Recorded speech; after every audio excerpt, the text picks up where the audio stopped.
Today is really an amazing day.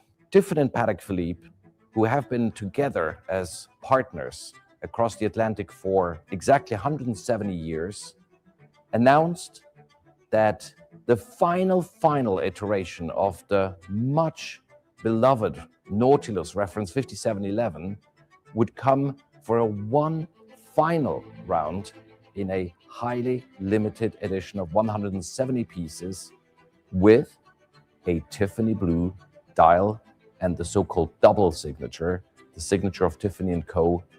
on the dial. And being entrusted to auction the very first one available is, to me, just amazing. The color contrast is exceptional. Housed in a stainless steel case with a movement featuring a center seconds, it is a state-of-the-art version of the Nautilus and the very last version ever to be offered to the public. 100% of the sales proceeds will benefit the Nature Conservancy. It was founded in 1951, and it is a historic nonprofit dedicated to preserving lands and rivers all around the world with projects in over 70 countries. To come together and do good for the environment without any personal gain, without any material gain, I think this is what watch collecting is all about. We're excited to offer this very special Patek Philippe Nautilus on December 11th and 12th at the 2021 New York Watch Auction. It is now on view starting December 7th through December 10th, and the sale will be on Saturday morning, 10 a.m. As lot number 1T. Please visit philips.com and follow the procedure for registering to bid. You can bid online, you can bid via telephone, or in person. And we look very forward to welcoming you to our brand new headquarters at 432 Park Avenue.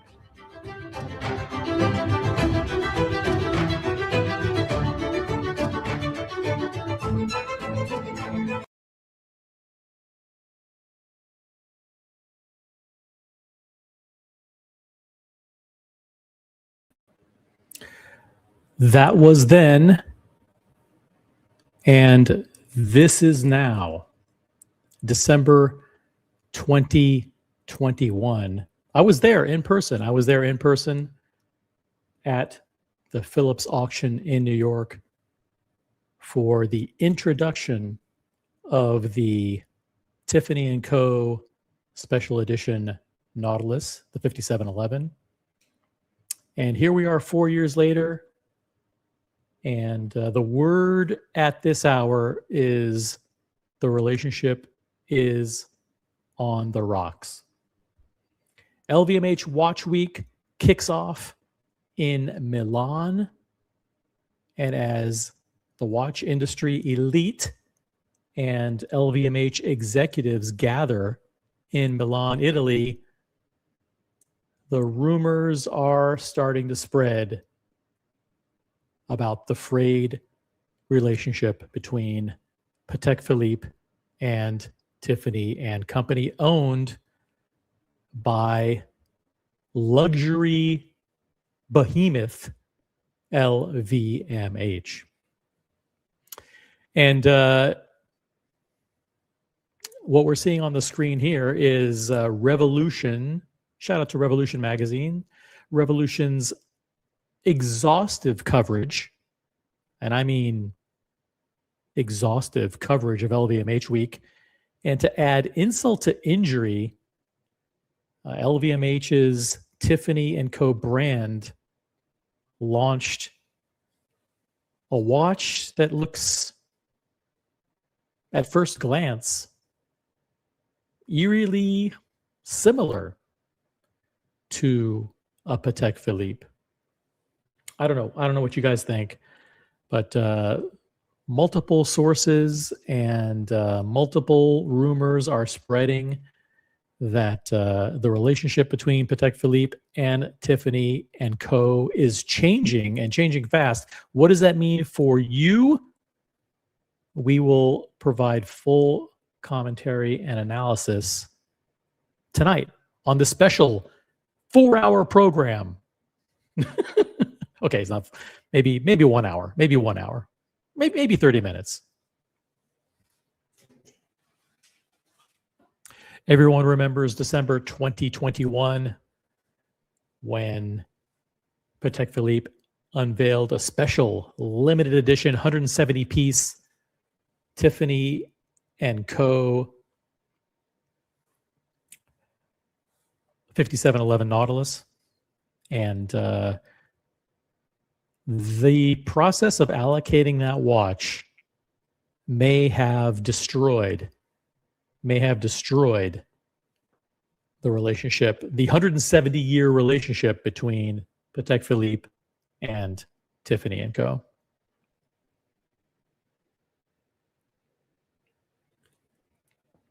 We're going to cover, I was going to entitle the show LVMH Watch Week kicks off in Milan.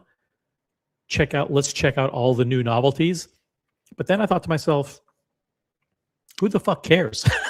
I mean, who really cares?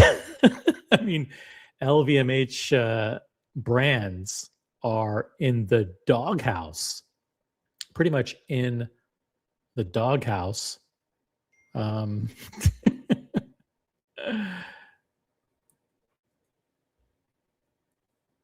I mean, some of LVMH's brands include Gerald Genta, which is pretty much a disaster, Zenith, Louis Vuitton, Tiffany and Co.,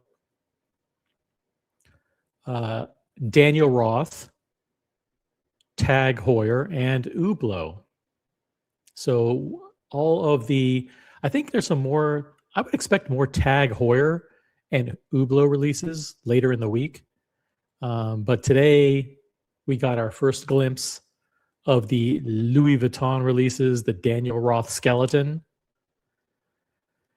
And there's a new Hublot Djokovic model. There's a Zenith. There's a couple of Zeniths. There's some ugly Gerald Gentas, some really ugly Gerald Gentas. And then there's, of course, this watch right here, which is fascinating to say the least. I mean, at first glance, you might mistake this for a Patek Philippe. What is going on here? Diamond baguettes. I think this is a platinum case, and they use the Zenith El Primero movement. This is a chronograph, obviously, with the El Primero movement in it. If you guys are interested, I'll cover the features and specifications, all the quirks and features. But in reality, I mean, does anybody care about this? I think it's a limited edition of 60 pieces. No one's going to buy this garbage. Come on. Let's give it up. LVMH is in, by the way, the LVMH just got rid of their Tag Heuer CEO. The Tag Heuer CEO is gone.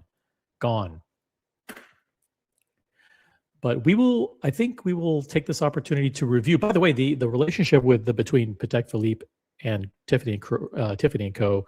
was exacerbated about 6 months ago when Bloomberg did a devastating piece on how Tiffany and Co. destroyed their relationship with Patek Philippe over the allocation of the 2022 model, the Tiffany and Co. 5711.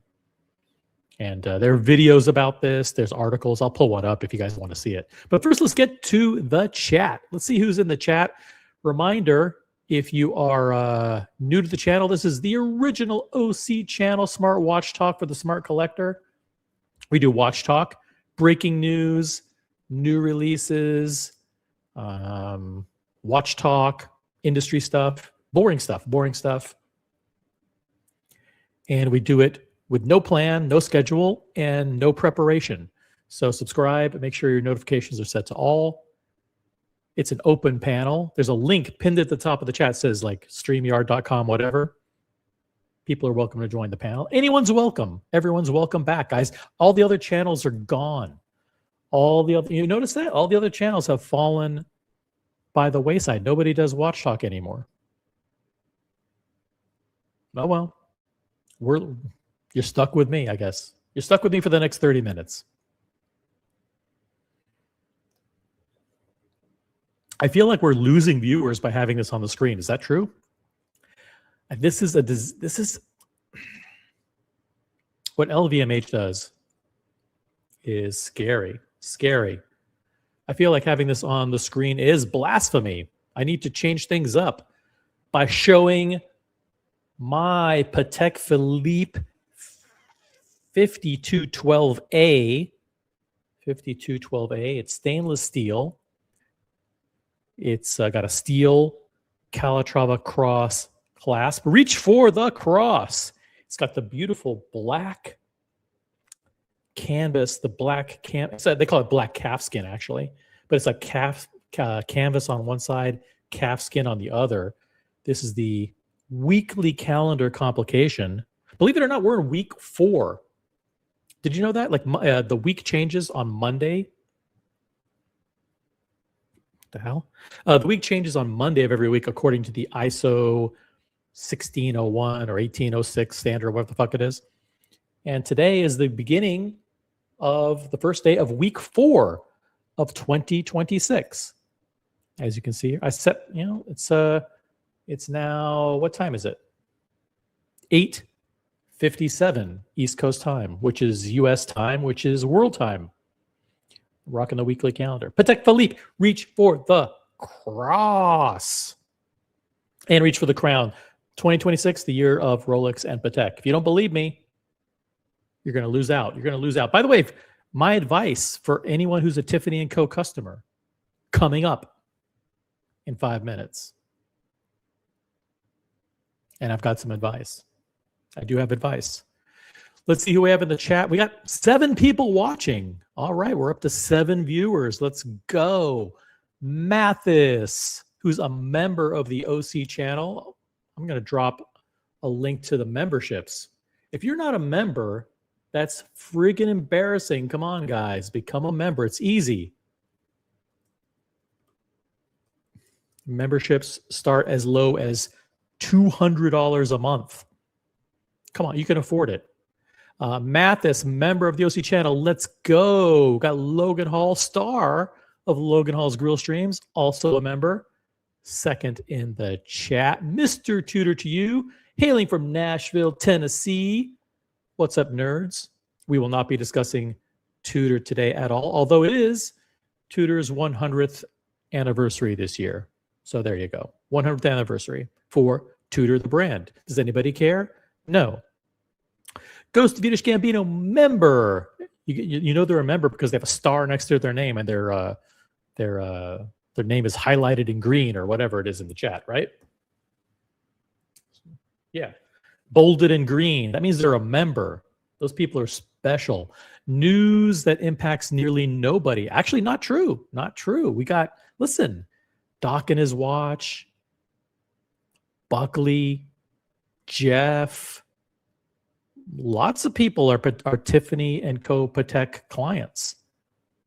Just within our small little circle. I mean, and the people we know in New York. Shout out to Watch Falcon, former Tiffany & Co. customer. But the people we know in New York, there's a lot of people. My advice for people who are expecting to get their Tiffany & Co. stamped Nautilus is coming up in 5 minutes. You don't want to miss it. If you're just tuning in,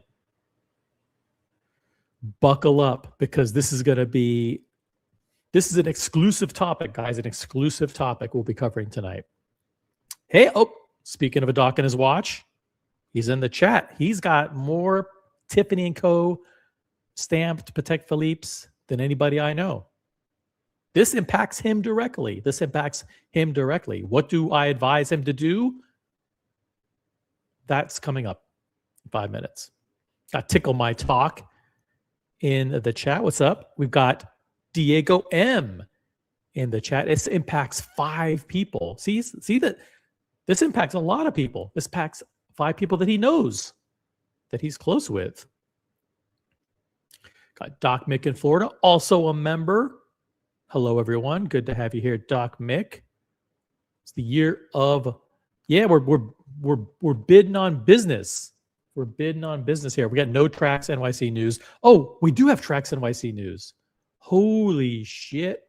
Hold on a second. I think we do. I didn't check this. Oh, fuck. This is unbelievable, guys. You guys are going to shit your pants. I got to be very careful because I might dox myself here. This is, let me see. I'm going to log in. Hold on a second, guys. Bear with me.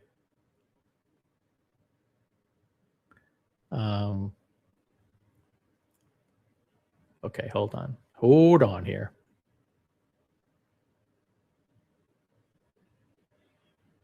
Yeah, I don't have, I'm not gonna log in. I'm not gonna log in, but what a bummer. What a bummer.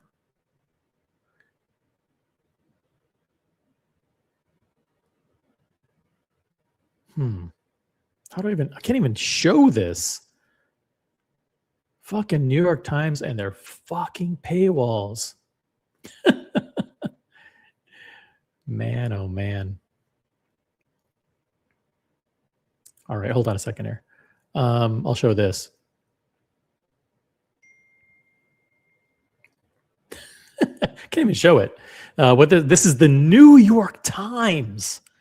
The New York Times, how a stunt-loving jeweler made a Diamond District beef go viral. And there's a full New York Times expose on Maksud Agajani, who we lovingly know as Tracks NYC. Can you believe that he's in the New York?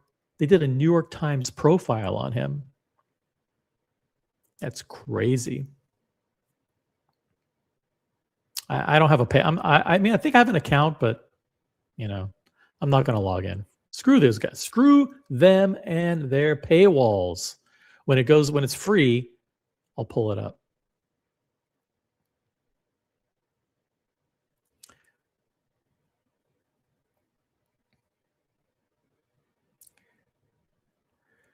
Let's see what else we have. We've got D Wood. Diego, you forgot me. That makes 6. Oh, D Wood has a Tiffany & Co. Patek. Very cool. Good to have you in the chat. We've got John D. Met up with John D last week. What's up, gents? Good evening. Good to see John D in the chat. Got Thomas Burnett. Thomas Burnett joining us. 62,000 pounds for this new Tiffany & Co. watch with an El Primero movement, according to, I don't know what that is. Yeah, it has an El Primero movement, which is probably like it's a movement that can be found in, they're like $7,000, $8,000, $9,000, $10,000 chronographs. But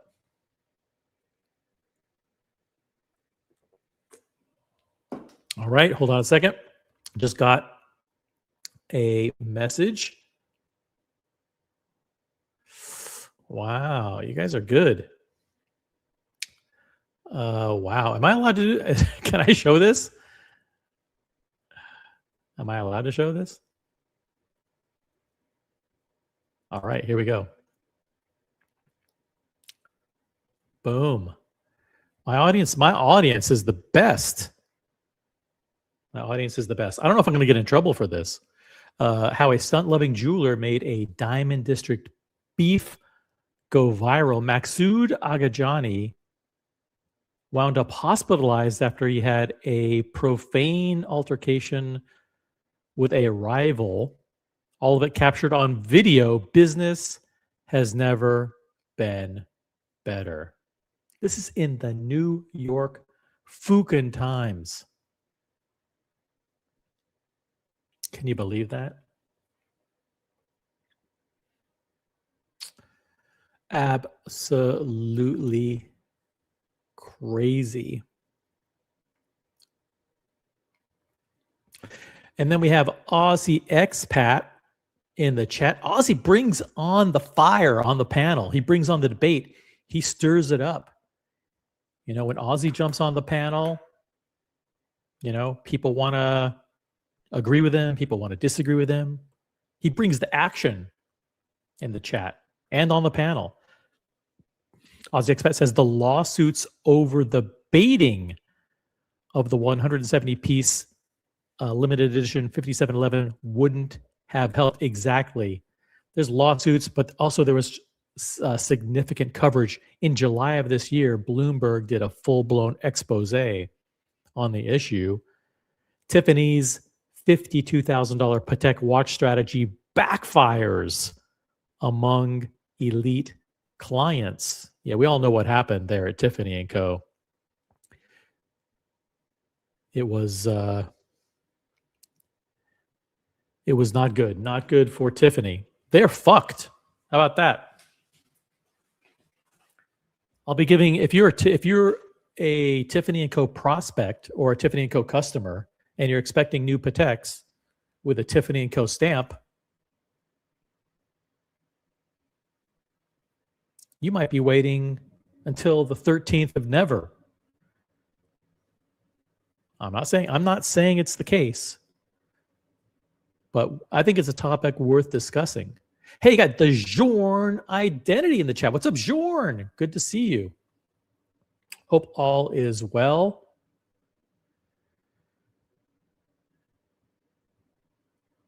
By the way, I missed CQ in the chat too. CQ, by the way, some of you reached out to me and said, like, why doesn't CQ jump on the panel anymore?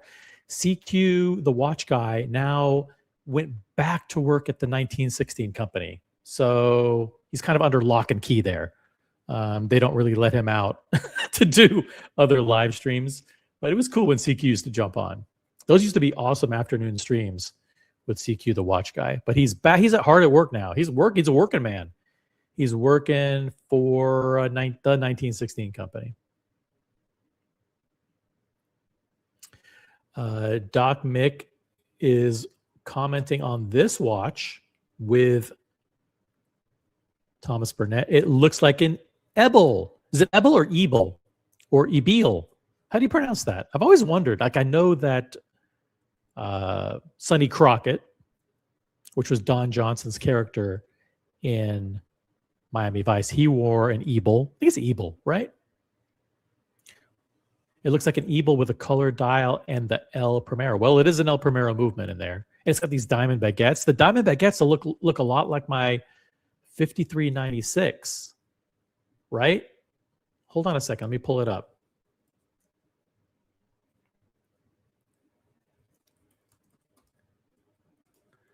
Let me show you a picture of my watch. Let me see here. Pull up a good picture. Hold on.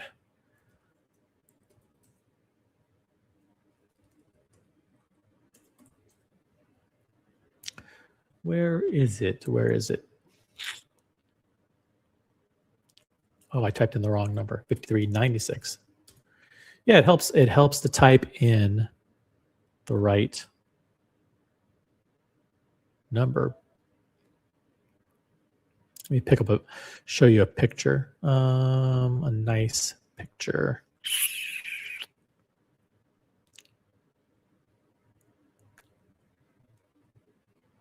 Boom, check this out. See? They copied it. They copied this style of diamond baguette indices. I mean, there's no trademark on it or anything. Let me get you a better picture. Better picture. Better picture, OC. Boom. This is the 5396, which I have. You can see the diamond indices and the double diamond baton at the top. And here's LVMH. Boom. Let me see if there's another picture. Yeah, here's that one.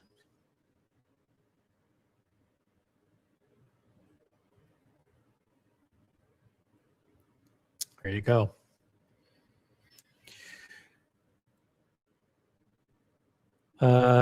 Type 1 if you like this one. Are you referring to this one? Diego, are you referring to this? Because I can do a poll. I can do a poll if you want me to. 62K for a Zenith Patek knockoff. Hilarious. Yeah, I mean, listen, this is a slap in the face to Patek Philippe. But listen, is it any surprise? Is it any surprise that Tiffany, which according to industry sources in Milan, Tiffany and Company has been informed. Well, I better not say that. Never. Scratch that. Scratch that. Rumors today, unsubstantiated rumors, unfounded rumors that famed New York-based retailer Tiffany and Co. Their days servicing Patek Philippe customers are, I was going to say over, but are limited. They may be limited. How about that? Their days may be running out. How about that? So what should you do as a Tiffany & Co. customer? I got to be careful. I got to be careful what I say. I have to be careful. I don't want to say that I got to be careful. I do know this, though. I do know that while it's quite possible and maybe even likely that Tiffany & Co. will lose Patek soon. Who knows? It could be as soon as this quarter, or it could be maybe they drag it out till the end of the year, or maybe longer. You never know, but it's going to happen eventually.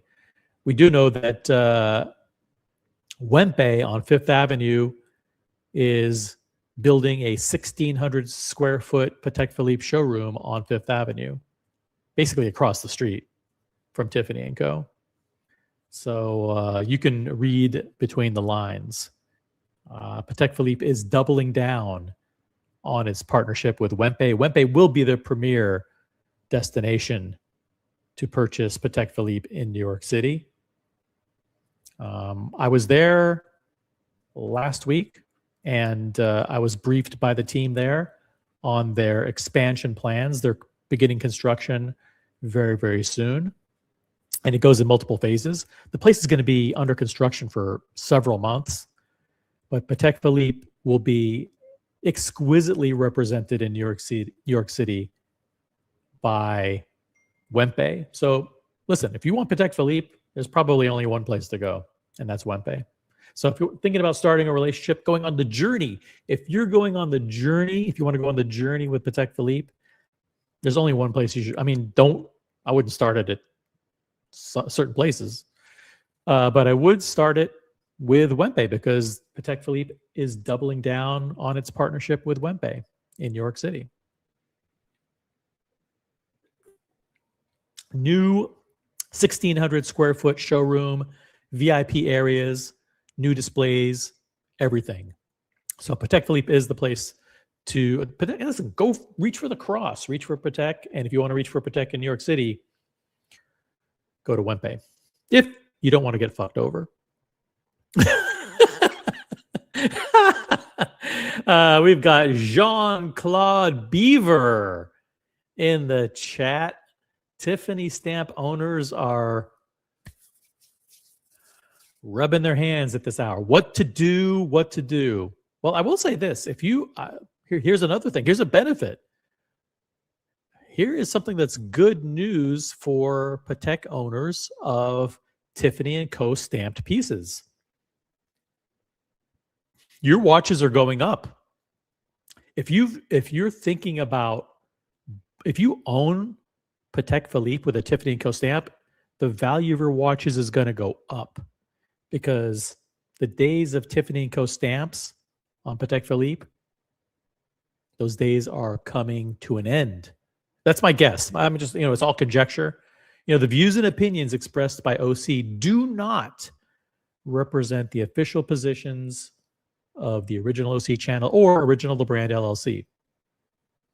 So in my opinion only, the value, this is not investment advice, the value of watches with the Patek Philippe references with the Tiffany Co. logo are likely to go up. Way up. How long will it take for them to go up? I don't know. But if you were thinking about buying a watch with a Tiffany & Co. stamp, I would buy it on the gray as fast as possible, as soon as possible. If you're looking to get an Aquanaut or a Cubitus or a Nautilus with a Tiffany & Co. stamp, you better don't wait for Tiffany & Co. They're fucked. You'll be fucked. That's not going to happen. It's over, guys. It's over. I would contact one of the trusted secondary dealers. I would reach out to Eric Wind or European Watch Company or one of those places. Collectability, maybe.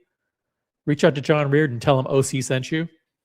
But if you're interested in a Patek Philippe Tiffany Co. stamp, you better act fast because they're going to go up and they're not going to be available at retail. There's, again, my conjecture. Pure conjecture.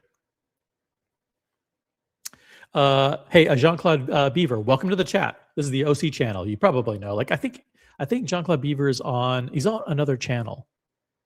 The name sounds familiar. I think he's on the channel with Thomas Burnett. Good panel. MJ's in the chat. Member of the OC channel. Evening all. What's up, MJ? The King of the Crown, OC, is that 2 CEOs in 2 years for Tag Heuer? Yeah, it is. Well, let's see. Julien Tournard went from Zenith to Tag Heuer to Hublot, and then they backfilled the guy in Tag Heuer. Now Tag Heuer's CEO is gone. Tag Heuer. Do not buy Tag Heuer. It's fucking over for Tag Heuer. They're spending $100 million. LVMH is spending $100 million to promote F1, for their F1 sponsorship over 10 years, and they're really, really pushing Tag Heuer. You know what that means for you? Nothing, because Tag Heuer is the same old Tag Heuer. Forget it. This was the article right here that became the beginning of the end. When this came out in July of 2025, this expose, it just rubbed salt in the wounds. I can imagine Terry Stern going, these fuckers at Tiffany & Co., they used our brand.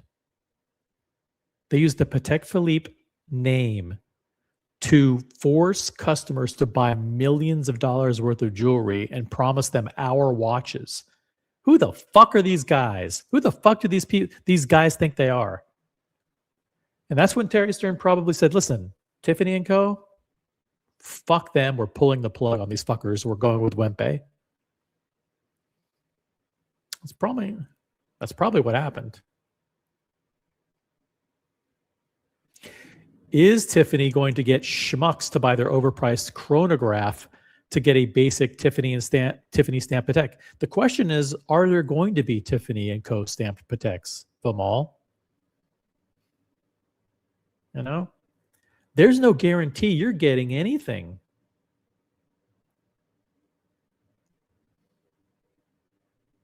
What if they don't make them anymore? You think Patek Philippe is happy right now with Tiffany & Co.? This is a slap in the face to Patek.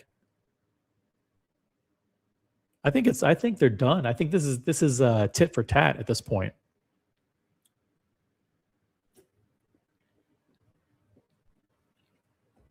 And again, these are just my opinions. If you disagree or you agree, jump on the panel. But I'm going with Wempe. I'm sticking with Wempe. I'm glad I hitched my horse. I was meeting with Bucherer this week, and they said, "Hey, OC, we want you to come over and buy Patek from us." I said, "Nope, too late. I'm with Wempe."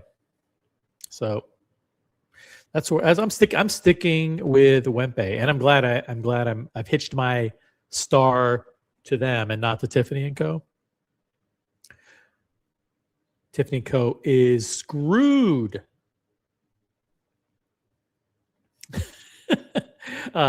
D Wood says this Tiffany and Co. watch has all the originality and soul of a Carl F. Bucherer.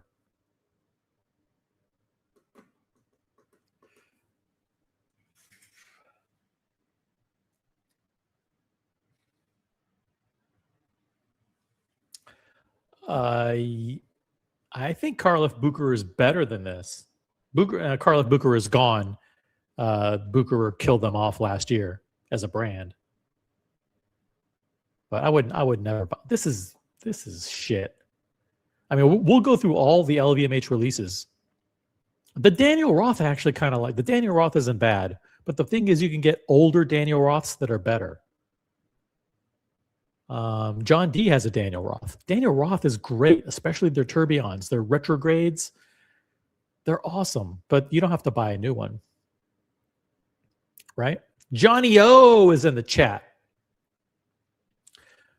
By the way, I saw it was freezing cold in Chicago. Freezing cold in Chicago. There was a football game, right? It was the Bears versus someone else, and the Bears lost. That's what I was doing. I was watching the football game. It was freezing cold there. Who won that game? Who would they play? I'm half senile, guys. It was it the Rams versus the Bears? And it went into overtime or something like that? I can't remember. But the Bears lost. The Bears lost because they don't put ketchup on their hot dogs. It's true. They put I don't know. I mean, I was having a debate with someone earlier. I'm like, dude, I fucking Heinz ketchup. I'm Team Heinz. And they're like, no, you got to put raw onion and pickles and shit, and then dunk it in mustard. Like, I'm not fucking doing that to my hot dog. The people in fucking Chicago are crazy. That's not how you eat a hot dog. That's fucking. You put it on the. Here's how I eat hot dogs. You put it on the grill. You don't boil it in water like these fucks in Chicago. Put it on the grill. Get nice grill marks. It's nice and flavorful. A little strip of mustard, a little strip of ketchup, a little bit of sweet relish. That's a fucking hot dog. You don't put fucking mustard and pickles. What the fuck are they doing over there? No wonder they lost. Fuck those guys. Fuck the Bears. And whoever beat the Bears, congratulations. It's almost Super Bowl time. Let's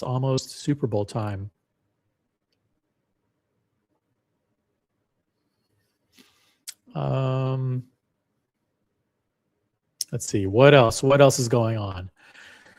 Who else is in the chat? Anybody else? Hey, Jorn Identity, new member. That's cool. Jorn Identity ponied up the big bucks to become a member. Yes. By the way, the Jorn Identity is also known as I was going to drop the link. Look up Deadbeat Seconds on Amazon. It's a fantastic novel by a mystery author.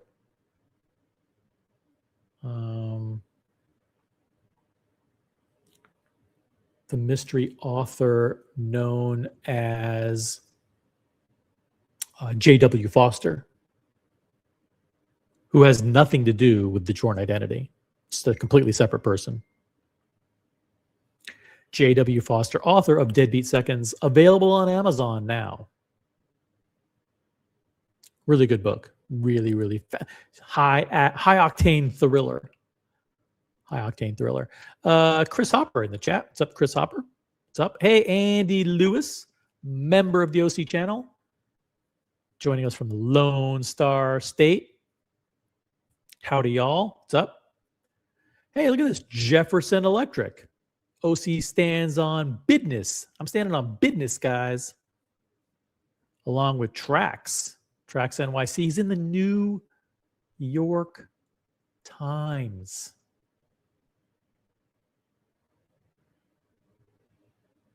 Should I read this article? You guys want me to do, I'll give you guys 3 things we can do. Number 1, we can go through the article earlier this year about how Tiffany and Co. screwed over Patek. Number 2, we can go over LVMH watch releases. Or number 3, we can go through the Trax article. I'll put it to a vote. Let's see what you guys want to do. How do you...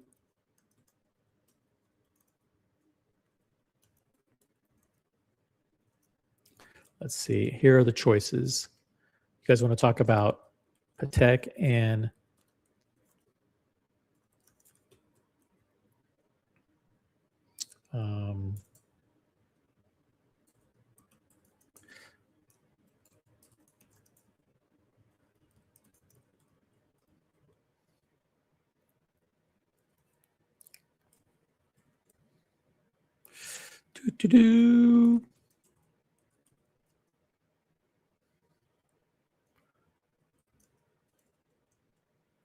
hold on a second here. Okay.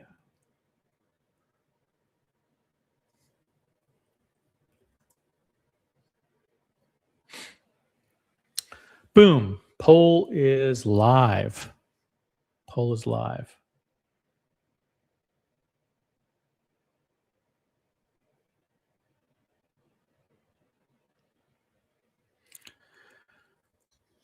Wow, we got a lot of viewers tonight. That's because there are no other live streams. All the other live streams are gone. They're gone.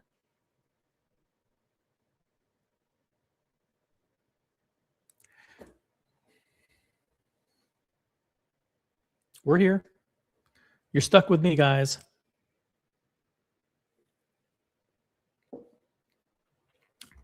All right, there's a poll. The poll is running right now.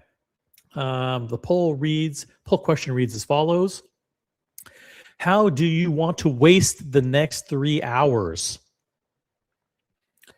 A, we can talk about Patek and Tiffany and Co. We could go through the article, the Bloomberg article, about how Tiffany and Co. ruffled Patek's feathers by demanding that Tiffany and Co. customers buy millions and millions of dollars worth of jewelry and promised them the watch, and then they didn't deliver. They went to hundreds of clients, sold them millions of dollars of jewelry, then pissed off hundreds of clients. Number 2, we could talk about the awful LVMH watch releases. That's for listen, I know this is smartwatch talk for the smart collector. We got a lot of actual watch people that watch this channel. It wouldn't surprise me if you guys actually do want to do watch talk. You guys are crazy.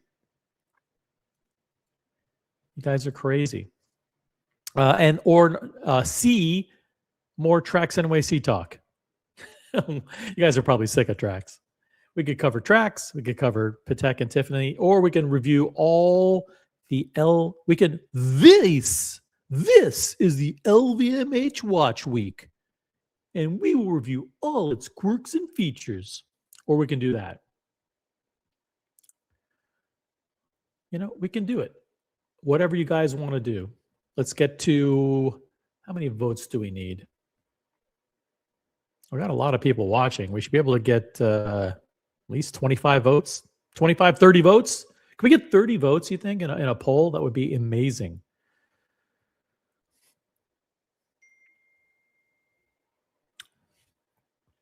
All right. Someone wants to join the panel. Will the viewership go up or down? That's the question. I think viewership may go up. You never know. Aussie expat.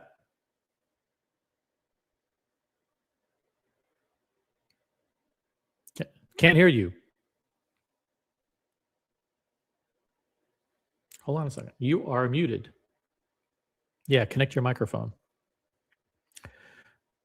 The New York Slimes paper of, John D. That's rough. Journ Identity, yes, renewed. Awesome. Renewed at the $250 a month level. Thank you, Journ. Imagine Rebel streaming the national championship. What is that? What national championship? National championship of what?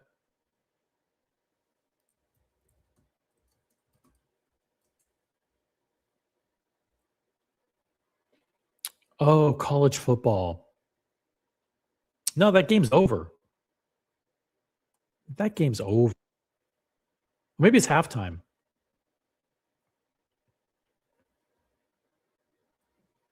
All right, he's back. Hey, sorry about that. Joined on the link and had to switch browser, but we're good. I love watch industry scallywag bullshit scandals and rumors. Yep. Fake scandals, rumors, all that stuff. We can pose it as a hypothetical, right? We don't have to, it doesn't have to even be real in order for us to analyze and comment on the possibility that Patek Philippe is so perturbed with Tiffany and Co. that they're just gonna say, "Listen, you know what? We're not gonna stamp these things special for you anymore." And on top of it, just yank it. Yeah, just fucking. Who needs them anyway? Who really needs them? Using Patek's good name and their iconic brand for their jewelry salespeople to sell their customers millions and millions of dollars worth of jewelry on the hope that they'll get a Patek Philippe. I mean, precisely. I mean, despite Patek being available in such places where they sell other products, just as an example, at my Bucaro, I was made very clear under no uncertain terms that I should not expect anything from Patek just because I bought anything in the store, including, say, secondhand Pateks. You know, it would not bear in any way to the acquisition of a new Patek. So you mentioned the idea of tying Patek sales to other Bucherer products, and your son went crazy. He's like, no, it's not going to happen. It's not happening. CQ is back to taking scones for pre-owned FP Journes. Thank you, Andy Lewis. He's back. He's working. He's got to work for a living now. He's no longer on vacation like I am.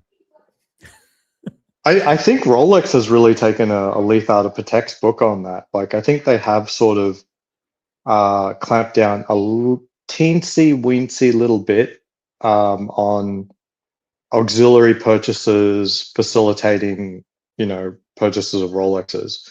Not a lot, not to the extent like they had the wall, the invisible walls with Patek, but just a little bit, having specific staff trained for Rolex, having that staff separate from the other staff, and all that kind of jazz.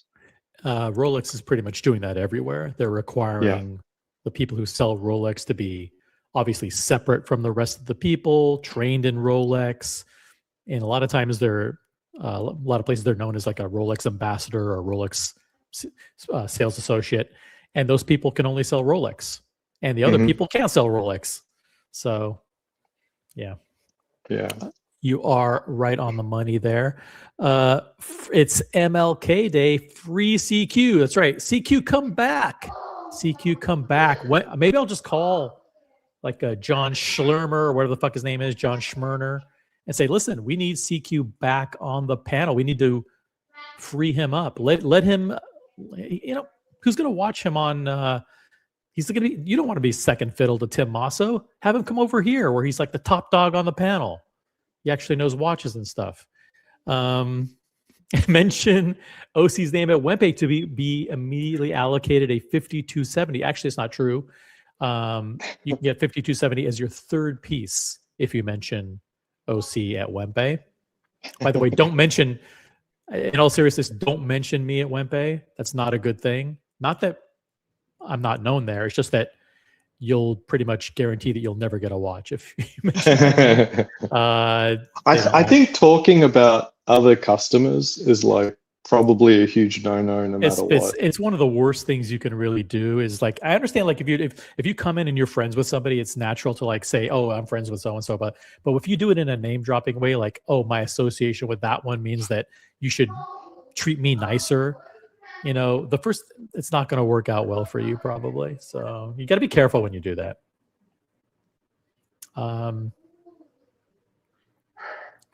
Let's see. What else do we got going on in the chat here? Let me catch up. John Doe. I like to say hi to every single person. John Doe, my AD authorized dealer called me today and said My Tiffany Daytona Oyster Flex is on its way soon. Is that true? Wow, that's a huge get. Congratulations. Turquoise What does it blue. mean it's on its way soon? I've never had such a comment from my AD, but Yeah. I hope it's just a miscommunication that, well, I mean, not miscommunication. It's just a difference in communication styles compared to what we've seen versus what you've said. I hope it's fantastic. Well, I'll take the contrarian position. I will say that this is not true. That never happened. No sales associate would ever say your turquoise blue Daytona on Oyster Flex is coming very soon. They might say, I hope that it's coming soon. They might say, cross fingers, I'm fighting for you, or I have your back, or those typical sayings that they have. Like the closest I've had, like commitment wise from Rolex, is we're going to take care of you. There we go. I'm doing my best to take care of you. That's a very strong one, I feel, but that still doesn't mean anything. And do you still want X? So I knew I got shortlisted for something. I didn't get the allocation, but I know for sure that I was shortlisted for something because they would just double check. Do you still want X? Can you believe, Aussie expat, that Logan Hall's never done a hot dog grill stream? No wonder your ratings are in the toilet, Logan. You start off with the hot dog stream. You can't go straight to steaks. Steak every time. Come on. Start off with the hot dogs and listen, you better have at least one hot dog that has a nice stream of Heinz ketchup on it. I'm team Heinz. How do you do your hot dogs, Aussie? Yeah, just a little bit of a little streak of French mustard and the ketchup. And ketchup. Okay. Yeah, there you go. That's it. Nothing wrong Didn't with you that. describe the similar? You said a little bit of relish, a streak of mustard. Yeah. Mustard, ketchup, and I like sweet relish. That could be either Heinz or Vlasic or any other major brand. I don't care. But the mustard should be French's mustard, French's yellow mustard, and the ketchup should be Heinz. OC, this is you. You just described a Costco hot dog. Hey, that's right. People love those. Ace Live is in the chat. What's up, Ace? I was going back and watching a bunch of those videos posted by Timepiece Gentleman, TPG Anthony Fair. That whole situation was pretty crazy. What situation? That feels like ancient history now. I know. But he's sitting somewhere in prison right now. He is, and he's slated to get out in 2028, which isn't soon. And by all accounts, he'll probably be, I don't know if he'll be in watches, but he'll probably find some way to reinvent himself and resurrect himself like a phoenix and do something. You never know. These guys, you just do the same story all over again. Exactly. Oh, I went to prison. I hit rock bottom, and I whatever. Yeah. Let's see. Doc Mick in Florida, member of the OC channel, member for 7 months, is a question for Aussie expat. You want to read it? Yeah. What happened to Tim Wright? I don't think that's a question for me. I was never. What do you never think? Never associate Tim Wright. Well, I mean, I just don't think he's a good character.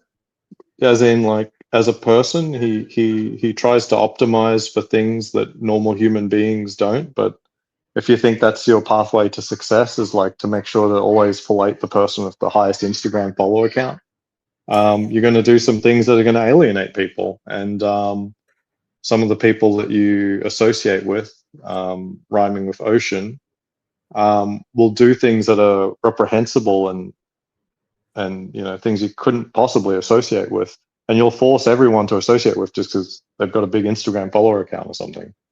I think there's a lot more to it in terms of incidents and stuff like that, but I think it comes down to some pretty nasty personality traits. Well handled, Aussie. Thank you very much. That way I don't have to deal with that. John D says, ketchup, are you heretics? Oh man. We've got another ketchup denier in the chat. There's a group of Americans that are just no ketchup on hot dogs. Yeah, that's mainly people not from a joke. Chicago. No, it's people from Okay. Chicago. Like they'll physically attack you. They're very violent. Do with they anybody. just want you to have like just a straight dog, or what are No, they advocating? dude, these people are crazy, Aussie. They want you to put fucking onions on the dog, then pickles, and then like dunk it in like a vat of mustard. No ketchup. They're fucking certifiable. Fuck these guys. They don't know what they're doing. Yeah, there's college football today. That's cool. You can watch college football and you can listen in here if you want, or don't. I don't give. Listen, I don't get offended if people don't watch.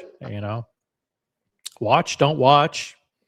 Become a member, don't become a member. Life's Oh, easy if you don't follow like one of those sports. I went out to Red Rock with a whole bunch of different families. We had like 7 kids there, all going crazy on the trail. It was fun. And I was like, oh, why is it so easy? Oh, it's actually game time right now. mhm. Okay, fair enough. Would you like to share an opinion on? I think you did a little bit in the chat, but now that you're on the panel, this watch on the screen. This is a new release, a new novelty from the Tiffany & Co. brand, which is Yeah. arguably the weakest brand in the LVMH portfolio of watch brands. Yeah, I mean, as you clearly put it, it looks like a Patek, but to that extent, I'm not a person that fillets Patek's shitter watches. This looks like any shitter watch. It's not a very good looking watch, and it's not original, which fills the gap of Patek perfectly. By the way, it is a federal holiday in the United States of America today. Federal holiday for Martin Luther King Day. We do celebrate it. We celebrate all days off. We don't discriminate. All days off from work, which for me is every day, should be celebrated. So I saw, if you, it's a holiday. And by the way, it's Green Shroom. By the way, Green Shroom, you're not banned from the channel. Someone told me that you said, or somebody told me that someone thought, or you thought that maybe you were banned on the channel. You're not banned. I know you tried to jump on the panel the other day. There was a StreamYard glitch. StreamYard has been pretty, for what I pay for StreamYard, It's terrible. Amazing how bad it can be. I've seen all these bugs, like iOS people can't hear other panel members. It's just silly. It's ridiculous. So he tried to jump on the panel. I was getting like weird feedback in my ear. I clicked on something. He was gone, and I couldn't let him back on. So listen, Green Shroom, as long as you're talking watches, again, we are just a boring watch channel. Trolls are welcome. Green rooms, everyone's welcome. Everyone's welcome back, Aussie. But you got to talk watches. I have toyed with the idea of creating a StreamYard replacement. There's a lot of work, but it's plausible. It's plausible. It should be done. These guys. They got bought by another company and they jacked up the prices. I saw. Yeah, but I mean, one company's profit is another person's opportunity. There you go. That's exactly. Diego M in the chat says, some days I prefer the Holy Trinity, ketchup, mustard, relish. That's exactly my concoction. So I appreciate that. Other days I just want mustard. Some days onions and mustard. Other days mustard and chili. Once in a while, I don't fully get doing onions. If you're doing fried, are you talking about fried, like sautéed onions? No. People like raw onions on hot dogs. Raw onion. Wow. Yeah. Okay. Yeah, it can be okay in certain sandwiches. In Australia, our classic hot dog is with fried onions, sautéed onions. But that works for me. And ketchup, maybe. That makes it more like a Philly cheesesteak almost, Right. Yeah. Good choices, Diego. I like all of those choices. Actually, wasabi on the hot dog, that makes sense. It's just horseradish, That's cool. That's a curious one, but yeah, I get it. I like in Los Angeles. See, I grew up in LA. There was a fast food chain there called Wiener Schnitzel. And Wiener Schnitzel, they used to have chili cheese dogs, which is basically just a regular hot dog with a nice soft bun. And they would put American cheese, like a slice of American cheese on it, and then a little bit of chili on top. And then you'd get 2 of those, and you just, especially like you're in high school and it's late or whatever, 2 of those with a side of fries, you're rocking. Very good.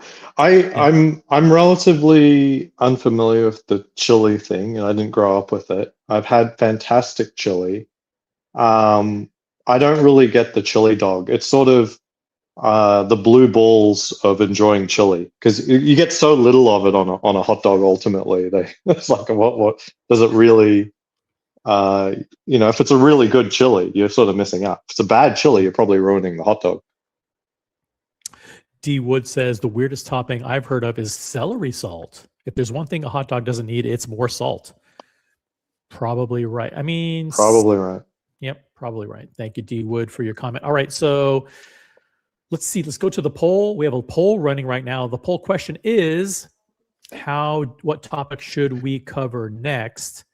We got tons of votes, and here are the results. And the results are binding. Do you want to talk about the winner with 47% of the vote? They want to continue to talk about Patek Philippe and Tiffany & Co. The runner-up was LVMH watch releases, 39%, and only 14% wanted to talk about tracks. So here's what we'll do. I have a video queued up, and this video is all about how Tiffany & Co. annoyed the fuck out of Patek Philippe with this Tiffany 5711 back in December. I think it was like December is when they launched the watch, but it was really like over the next year, 2022, all 2022 when they were selling this watch. So if you're watching, drop a comment in the chat. We have 54 people watching on YouTube. We've got one on Hinge and one on Grindr for a total of 56.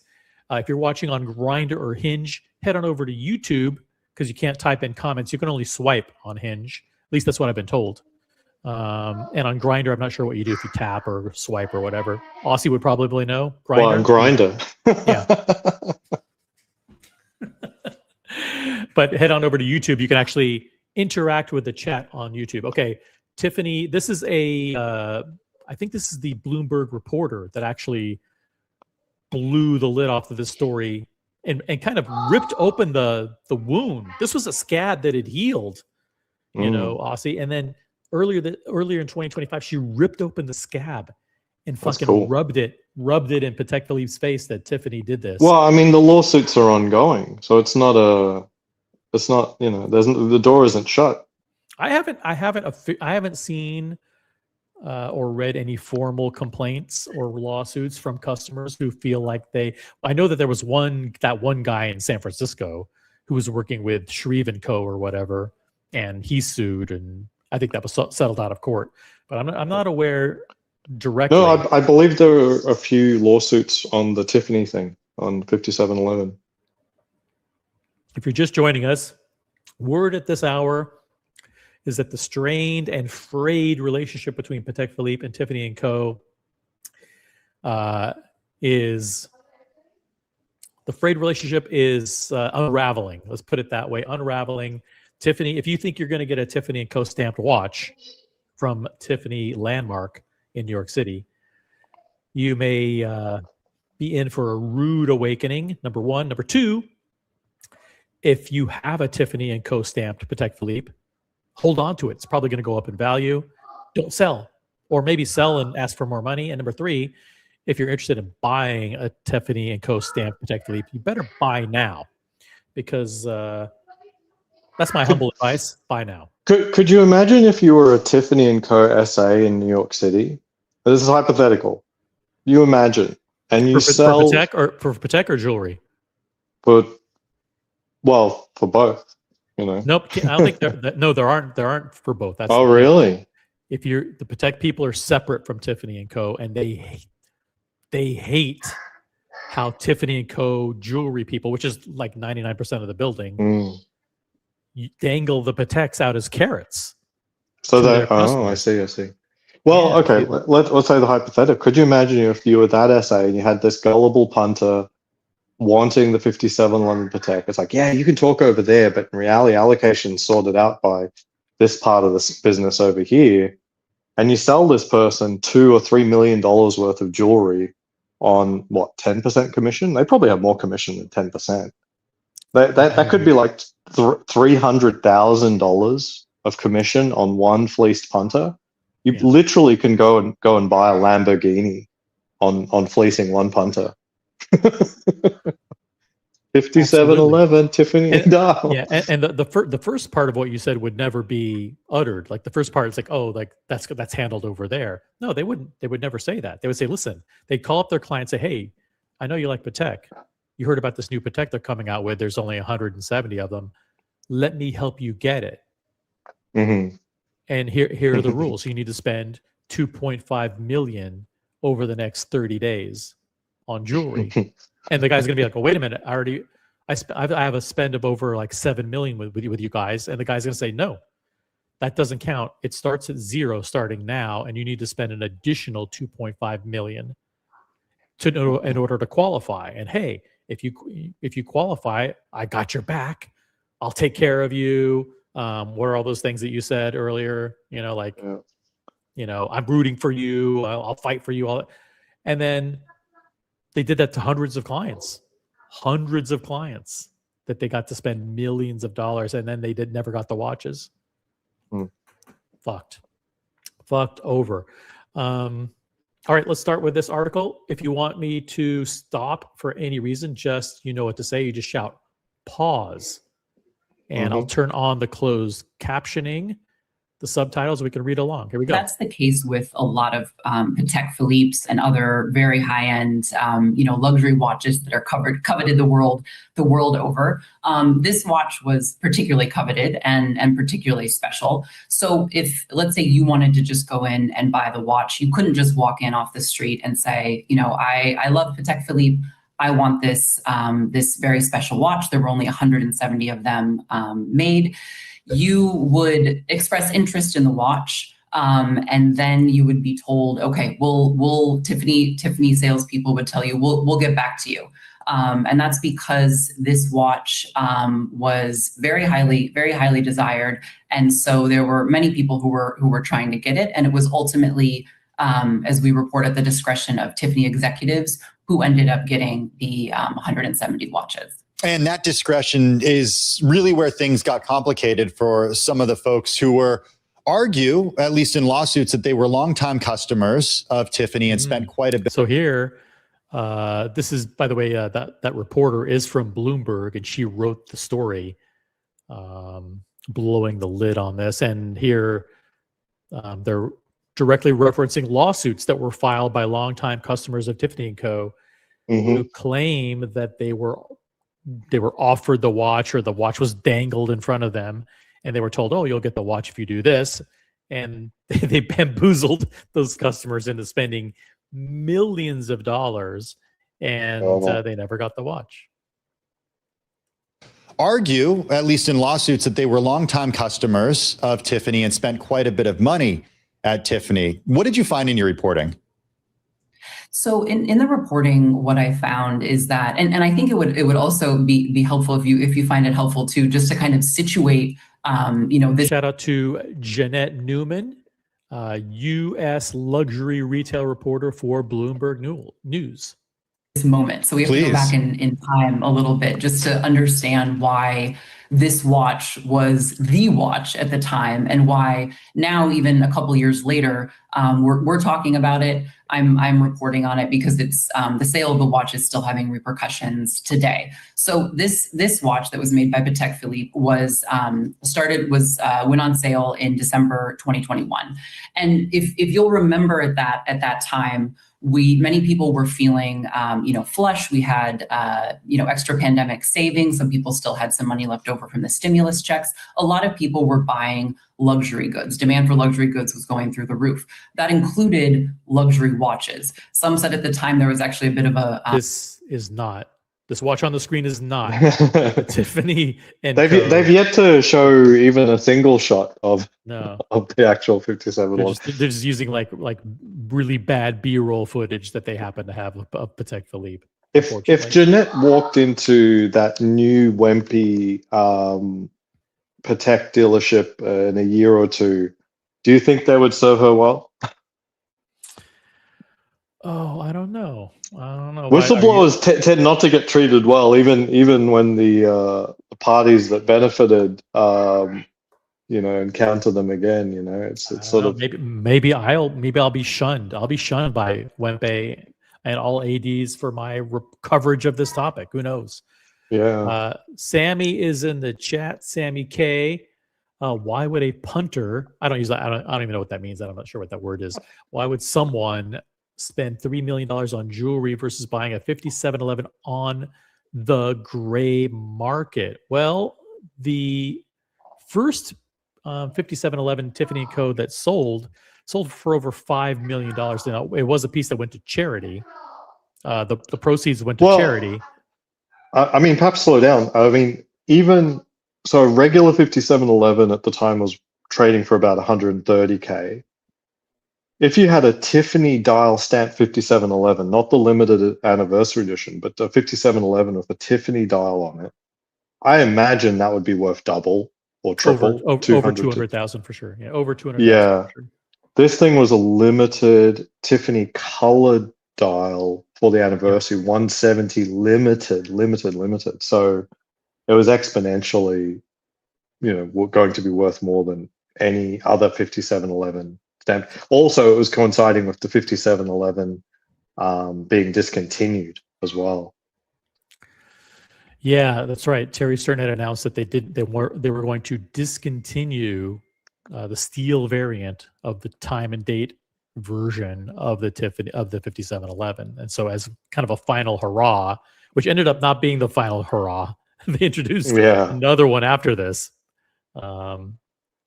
which people were shaking their heads. But this is the watch in question here, and I was there when I was there in person when this was auctioned off in December 2021. But you were being told when this watch started appearing in secondary, it was between 2.5 million and 3 million. It was easily determined at that point based on all the anecdotal evidence that the reason why it was being priced on the secondary market at 3 million is because customers were forced to buy at least $2.5 million worth of jewelry just to get it. Yeah, and people got the watch, and then they wanted to try and make up what they had spent. Wasn't there a scandal with that first auction as well, that it had to go to the second bidder or something, and something happened? Something happened, and the first bidder flaked on it. Yeah. And the backup bidder was Zack Attack, who ended up buying the watch. I love the name. I've got no idea who that is. Oh, he's like a famous Chinese actor, and he's a big, massive Patek guy. And he's close friends, I guess you could call it, with Terry Stern. He has all kinds of crazy Pateks and Richard Milles and Rolex. He owns a company with Mark Wahlberg called Municipal, which is a company. Yeah. I know Mark Wahlberg is my main competitor for allocations here in Las Vegas. Yeah, I bet he is. And back to the action coverage of the Tiffany & Co. Patek scandal that occurred back in 2022. A watch bubble. People who, maybe hadn't been interested in watches before, all of a sudden got very interested in spending their pandemic savings on these luxury watches like Patek Philippe. So at this time, Patek Philippe says, okay, actually, we're going to discontinue one of the most beloved watches in the world, their 5711 model, which is the Nautilus 5711 model. They said, we're going to discontinue it. At that time, the watch world freaked out. It was a huge deal that amid this kind of watch bubble, one of the most important watchmakers in the world says, we're no longer going to sell the watch that everybody loves. And then they said, okay, so that caught everybody off guard. And then they caught people off guard again by saying, actually, there's going to be one final swan song for the 5711 line. We're going to make 170 of these very special edition watches to honor the 170 years that Patek Philippe and Tiffany had been working together. So, question from Ace: would you describe Tiffany's tactics as blackmail? Blackmail is a strong word, but the tactics that are often used at retailers in order to entice people to be in a better position to acquire more desirable pieces is buying other pieces, either less desirable pieces from that brand or pieces from another brand. I don't know if blackmail is a strong word. It's not I think they coercion. do everything sort of nasty short of actual fraud and contract, breach of contract. You know what I mean? They'll never typically try to say it's guaranteed and blah blah blah, but they can say very encouraging things, very ultimately soft promises of like, oh, for sure, if you 2.2 is like the floor, but if you get to 3.2, this one's for sure in the bag. Now, for sure in the bag doesn't mean it's in the bag. You know what I mean? Like it isn't. That's still not a promise. They can massage the words to death, and it still wouldn't count as fraud or failure to deliver on a contract. In my opinion, No. it's not. These guys are very good at not committing to things and not answering certain questions directly. So hey, Bruce G is in the chat. Bruce G, member of the OC channel, Slam Dunk. I think he likes your answer. How about that? Yeah, slam dunk. Yeah, it's a slam dunk. It's is it? And then when they say, the customer comes back, goes, wait a minute, I thought it was a slam dunk. So yeah, it's slam dunk to get you to qualify, but it's incredibly competitive. I mean, we had your hat in the ring just to get you there. Yeah. What would you think your chances were for like a much less in demand watch and a much more common watch, say Platinum Daytona? USA tells you, oh, that's a slam dunk. Nice. What do you think your actual chances are of getting it? Yeah, I mean, no sales associate should use that term, slam dunk. No, but I would still, if I was told it's a slam dunk, I would still rate it at less than 50-50, but only just. Yep. Nothing is guaranteed in this world. A sales associate could quit tomorrow and you're back to square one. And there's no guarantees in life. Yeah. Back to the action here. Back to the interview. The 170 years that Patek Philippe and Tiffany had been working together. So an incredibly long-standing relationship in the luxury world. So Patek made 170 of these watches, and what was different was, as you said, the dial was in that kind of in that signature Tiffany blue, which is actually a patented color. If you go to the stores, everyone knows the Tiffany boxes are in that color. Now Patek doesn't have that many retail stores, so it relies on Tiffany and other jewelers to sell its watches. So Tiffany has, Patek Philippe in the United States has, I think, 37 retailers, and they trim 2 or 3 or 4 of them every year. They're becoming more, the points of sale are becoming more and more exclusive and limited. And they, in New York, we have Bucherer on 57th Street. We have Wempe.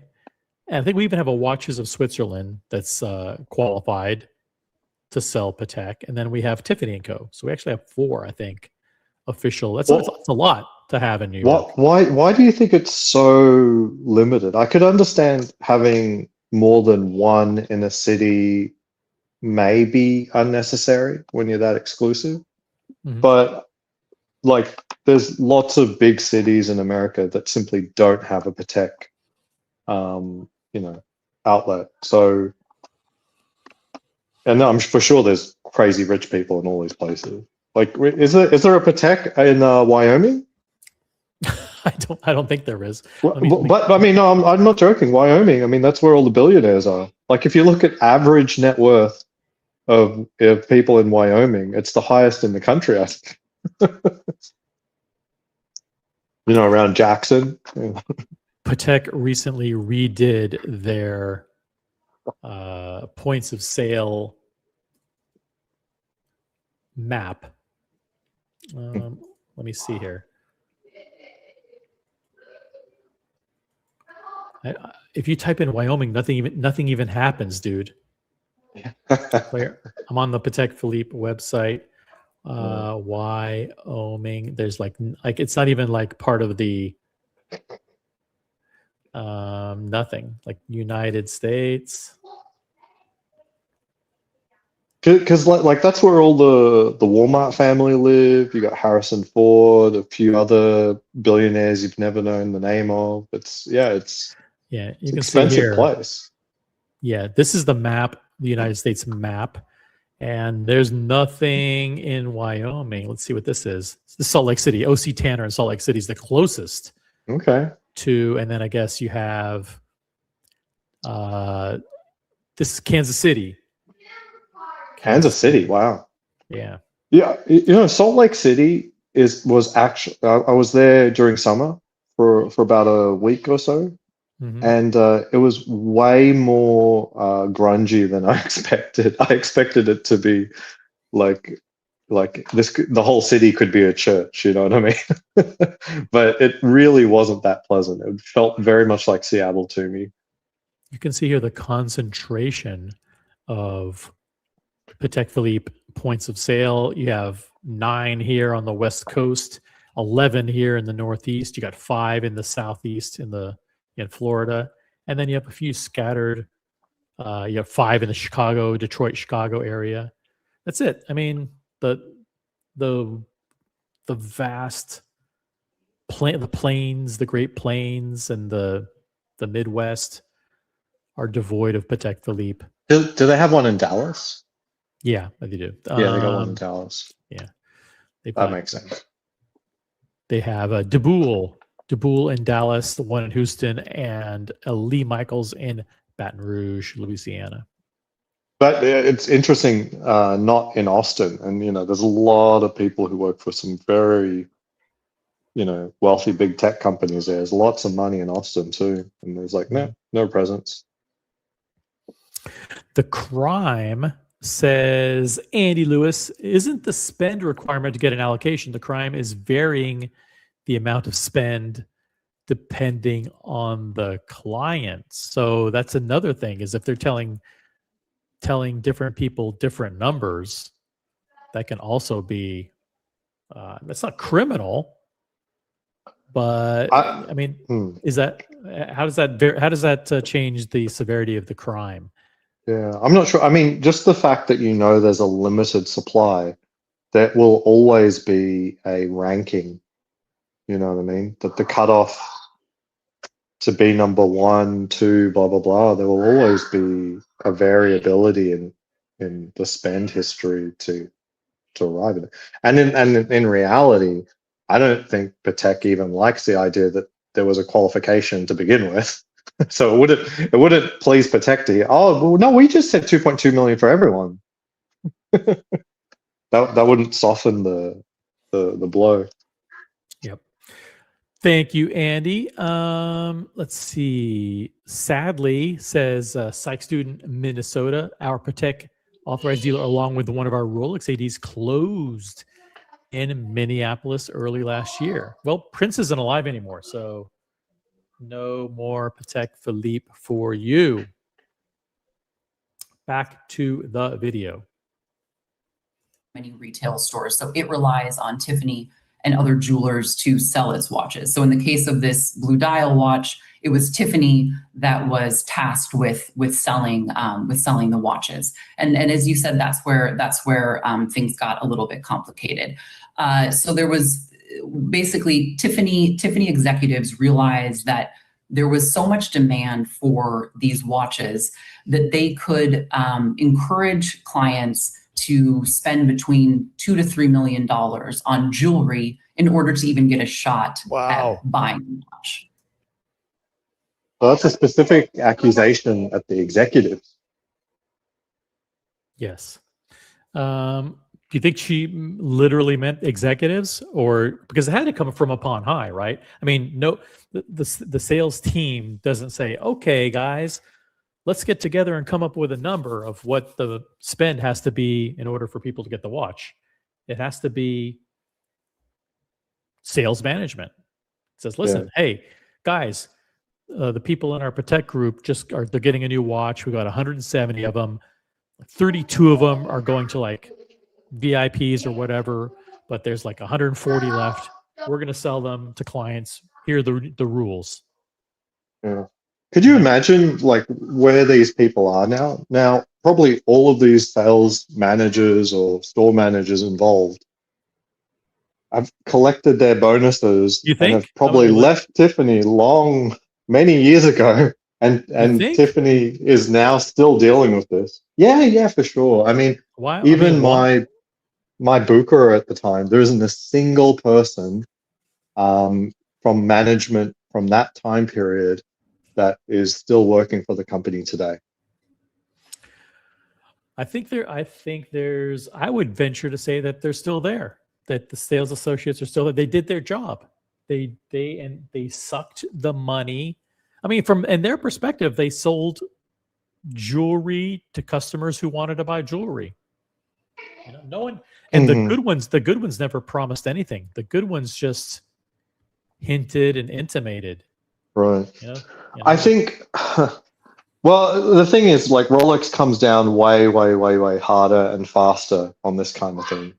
Maybe it's just an issue of like Patek are just really slow to move on this stuff, and it just keeps boiling for years. Because, as I said, there isn't a single person at my booker in that time frame that still works there today, and that's because of, you know, probably things that were done with Rolexes that shouldn't have been done.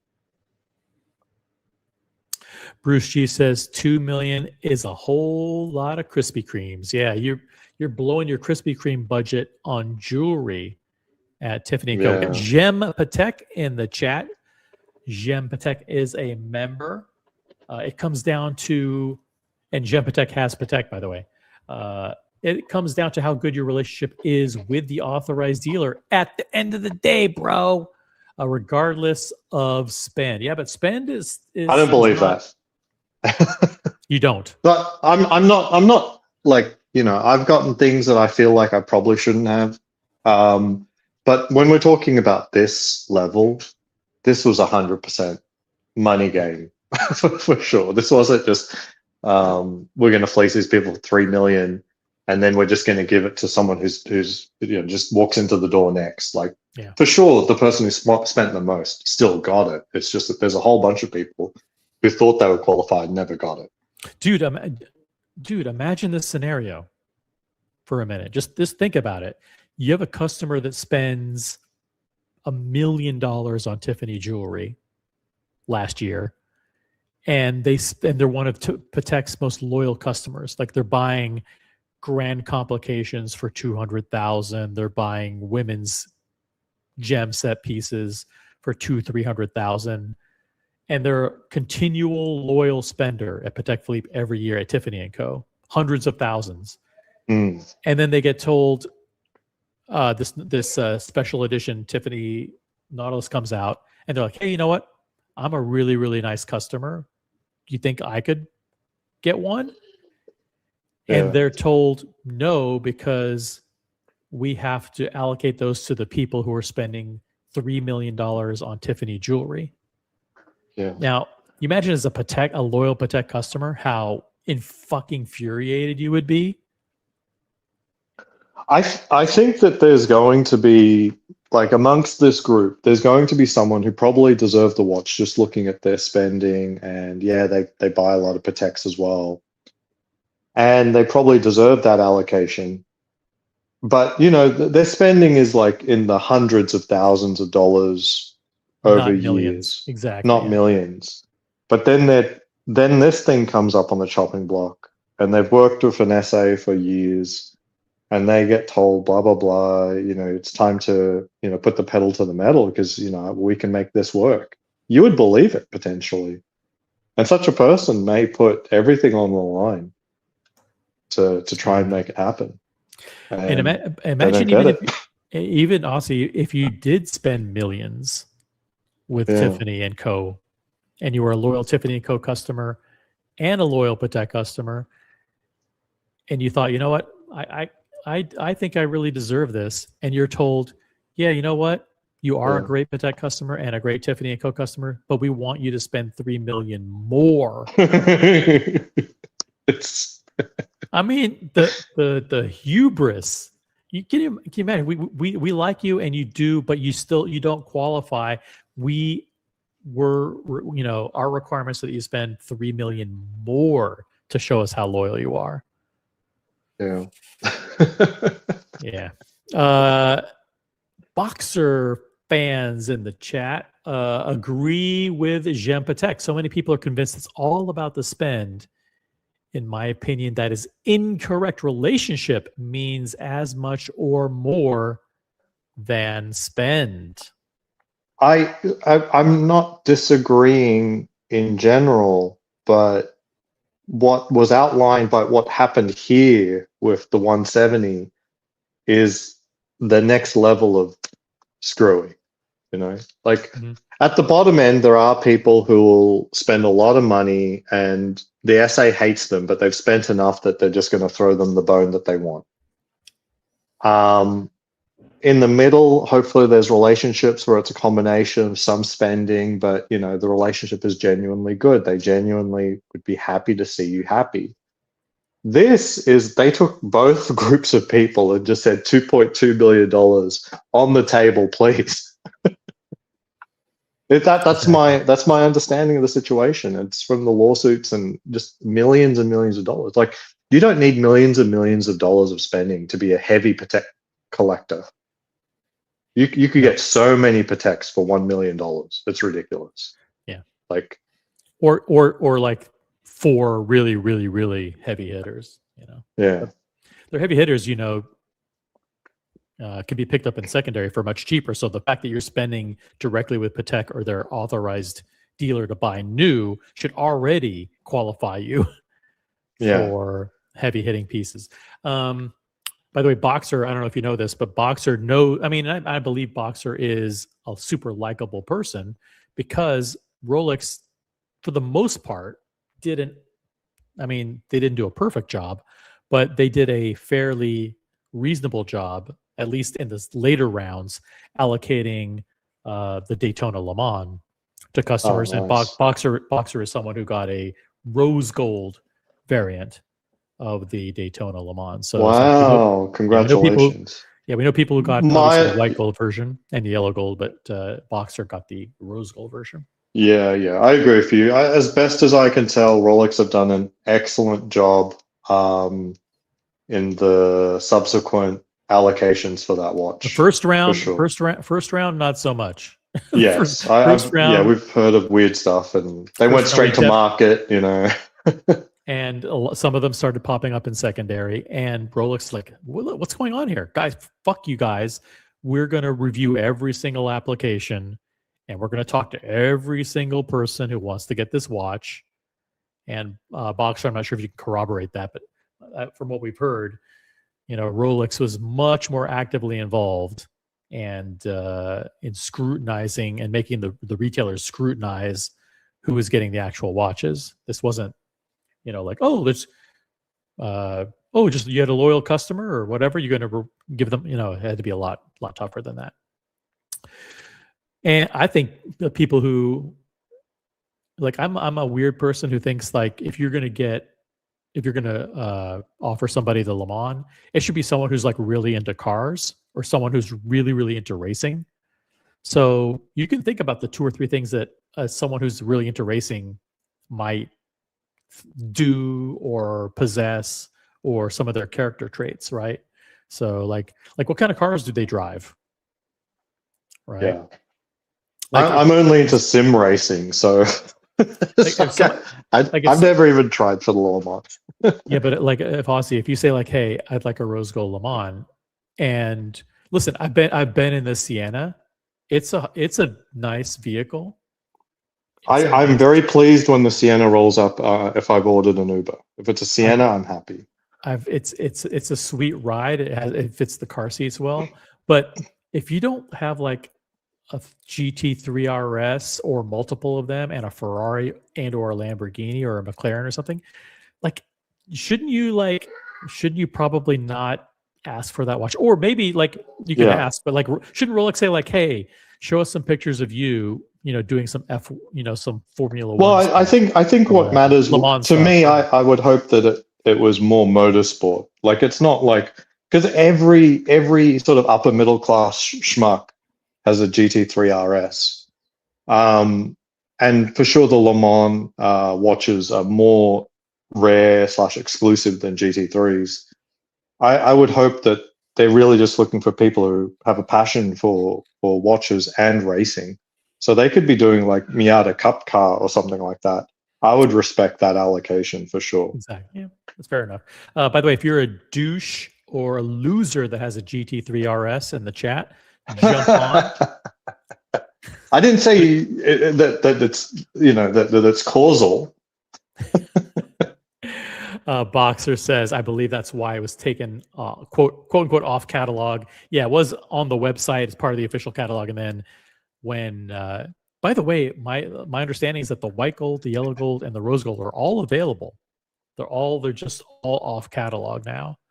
So people thought that the white gold was replaced by the yellow gold, and the yellow gold was replaced by the rose gold. That's not the case. There are people getting white gold, yellow gold, and rose gold now. Now the question is, what happens in 2026? Are they going to go platinum? Are they going to do steel? Are they going to introduce titanium?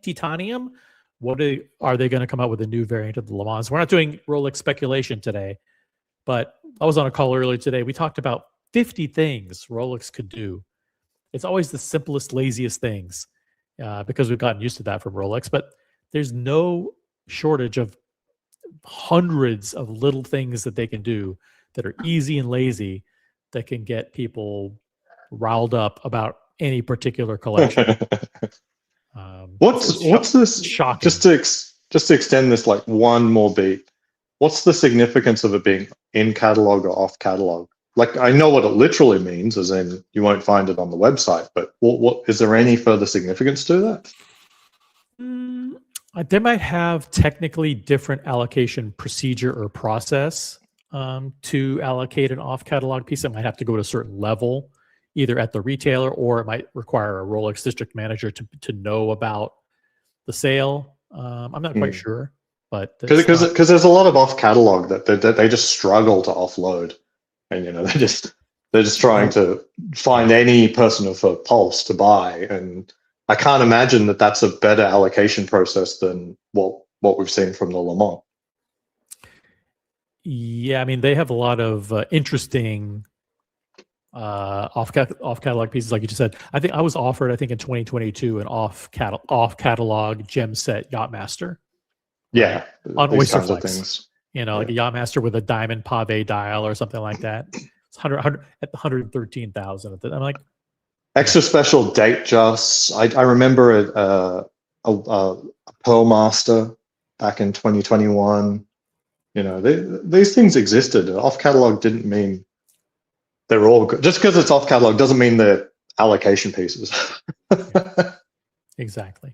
Thank you, Boxer fans, for your comments in the chat. Appreciate the insight. Back to the video. And this is called, in order to even get to spend between $2 to $3 million on jewelry in order to even get a shot at buying a watch. And this is, see, in order to even get a shot. See, the way that she put it is probably like a nuanced way that the sales associate said, like, we have new, qualifying requirements. It's not to qualify to be considered, not to qualify to get it. And they use these gray areas, like, to kind of bamboozle the people. And guys in general are dumb. Guys easily misinterpret things. Guys, well, it's not. There's people who want to be misled. I don't mean to be cruel, but when someone is in the midst of a scam, they don't want to be told, like, listen to common sense here. You know what I mean? Mm-hmm. They'll believe anything, and read between the lines what they want to see. They will not see the negative side of or any possibility that the path that they've taken is anything but going to be successful. Right. I think just guys can be easily duped sometimes, and they hear what they want to hear. They interpret what the sales professional is telling them in the most positive light possible, and never objective, objectively like critiquing it. All right, cool. It's called as you encourage clients to spend between $2 to $3 million on jewelry in order to even get a shot at buying a watch. And this is called, as I learned reading your piece, this is called bundling, and it's something that is typically done, but they're not real rules around it. It's kind of like understood, but not always in writing. It's typically done in high-end stores with luxury items. Explain that. Bundling is something that we're very familiar with. It's the concept of buying a less desirable piece in order to be better positioned to buy a harder to get piece. And Hermes is famous for this, right? I'm a little bit more. I thought, to me, bundling is when the purchase is done at the same time. I think bundling itself is actually way more above board than what we're normally talking about here. Yeah. Bundling, I think what they're saying is bundling means that I guess the legal term is tying. When you're making something a condition, like you can buy this, but upon it's conditional. You have to buy something else first. Like a typical example, like an example that an example with which people may be familiar is back when Microsoft dominated the operating system space. And at that time, there were multiple internet browsers available. Microsoft basically said, well, if you want to get our operating system installed on your PC, you need to make Internet Explorer your default web browser upon, when customers install and initiate the computer. They were competing against, Netscape or Google Chrome or whatever at the time. And that's an example of tying, forcing people to do one thing in order to get access to another thing.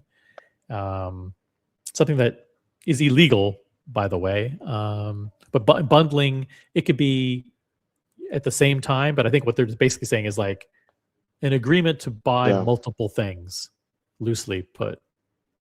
I think bundling happens more with like consoles. Like on release, there might be a limited number of consoles, and then the retailer's like, well, you can only buy the console if you also buy 3 games and an extra controller.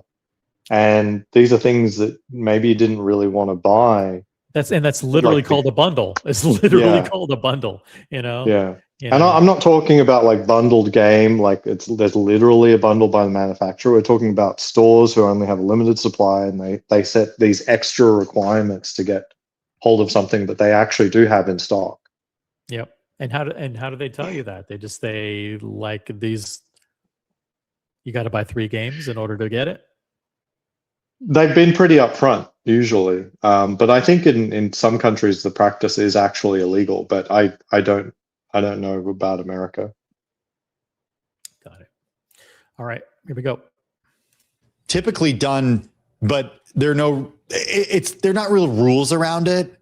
It's kind of like understood, but not always in writing. It's typically done in high-end stores with luxury items. Explain that. Exactly. It's all very informal. I think, talking to some people for this story, people would often mention, oh, right, that's kind of what you have to do if you want to get, similarly, you can't walk off the street and just buy a Birkin bag. Often what customers will say is you're encouraged to buy other goods in order to then get access to that Birkin bag. And that's again what some people in the industry call bundling. Other people call it tying. I would say one potential difference with that is, if you walk into an Hermes store and they're telling you to potentially telling you to consider buying some other goods in order to be considered for a Birkin, that's kind of all within the confines of one store, right? And one brand. I think the difference here is that you had Tiffany, which was selling Patek watches, encouraging its clients to buy Tiffany jewelry in order to get access to the Patek watch. That is part of the rub with Patek Philippe, right? The fact that customers, a lot of loyal Patek customers, were encouraged, enticed, or forced, however you want to put it, to buy millions of dollars worth of Tiffany and Co. jewelry to get the watch. And then most of those people never got the watch. So it created a huge blowback that Patek had to deal with, and Patek, it wasn't Tiffany that dealt with it. You got angry Patek clients going to Patek saying, hey, I did what you guys told me to do. And Patek's like, oh, well, it's not. No, we didn't tell you to do that. What do you mean we? I'm here at Tiffany and Co. And your people told me, oh, no, those are the jewelry people. What?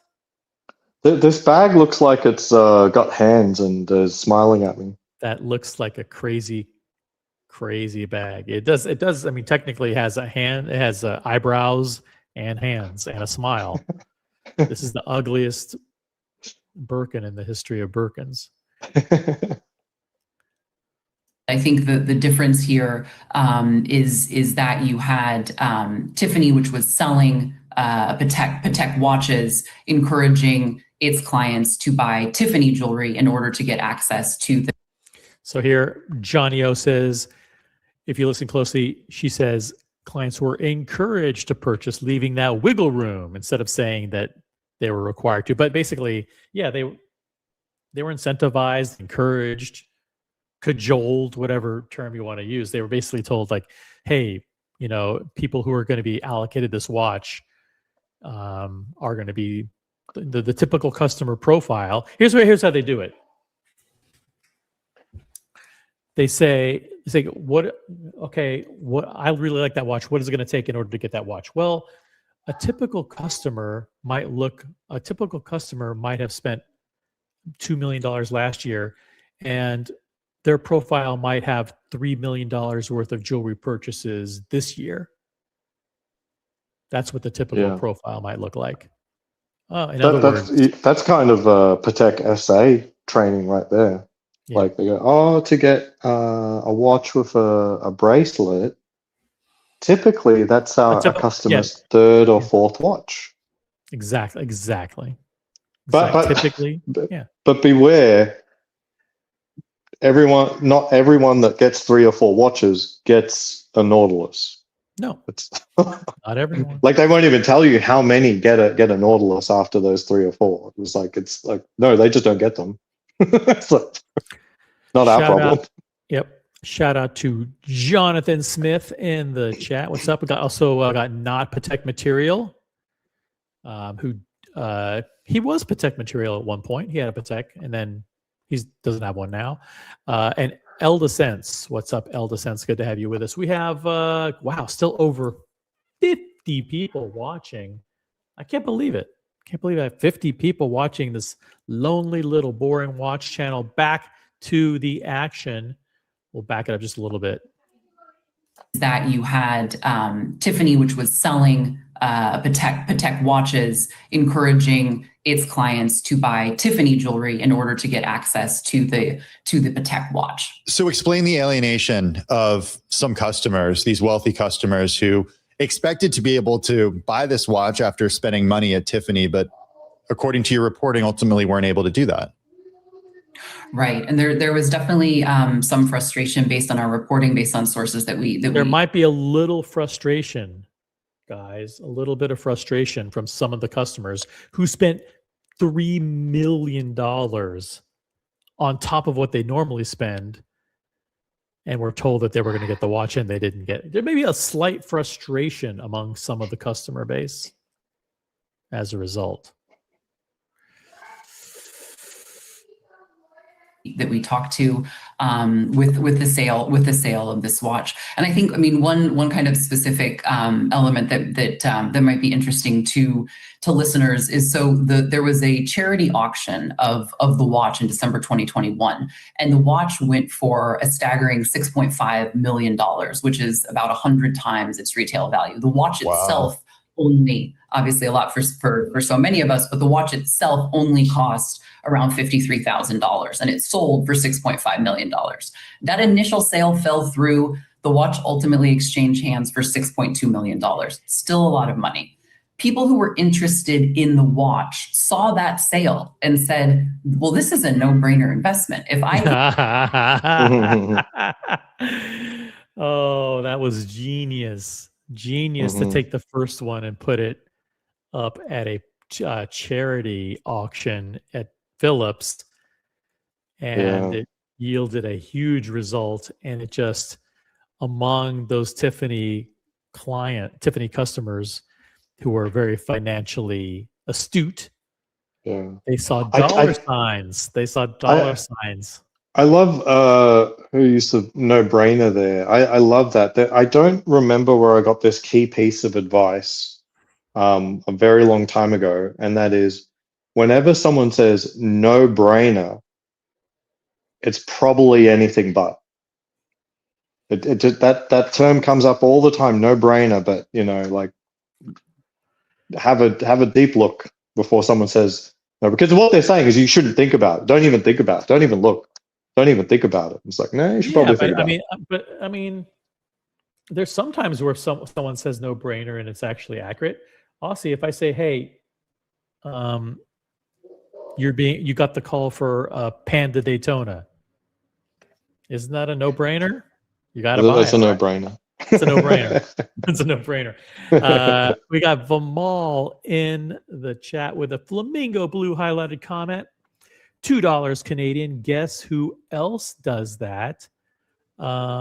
Philippe Paul Jorga. You know who that is? FPJ. Do they really do that? Do they say you need to buy certain things? I think they just flat out tell you, hey, that's not a watch we will sell you as the first watch. He's referring to FP Journe, obviously. I think they just flat out say, like, hey, oh, the Resonance or whatever, like, no, we don't sell that as a first watch.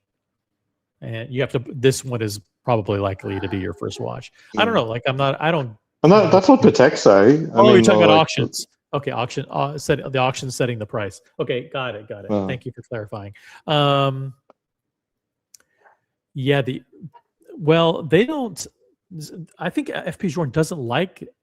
I mean, obviously, any brand likes to see their watches selling for a lot of money on secondary and doing well at auctions. What they're not super pleased with right now is the frenzy around the auction prices and the secondary prices, because what it's doing is creating a massive influx of investment collectors coming in and asking for and wasting their time. And you have a whole bunch of people who were considering FP Journe in the late 2010s and maybe early 2020s, who were never really serious, and now they're all knocking on the door. Hey, can I please get an FP Journe? Can I please get one? And they're like, hey, like we know that you're here because you see like these watches selling at crazy prices at auction, right? So, thank you, Vamal.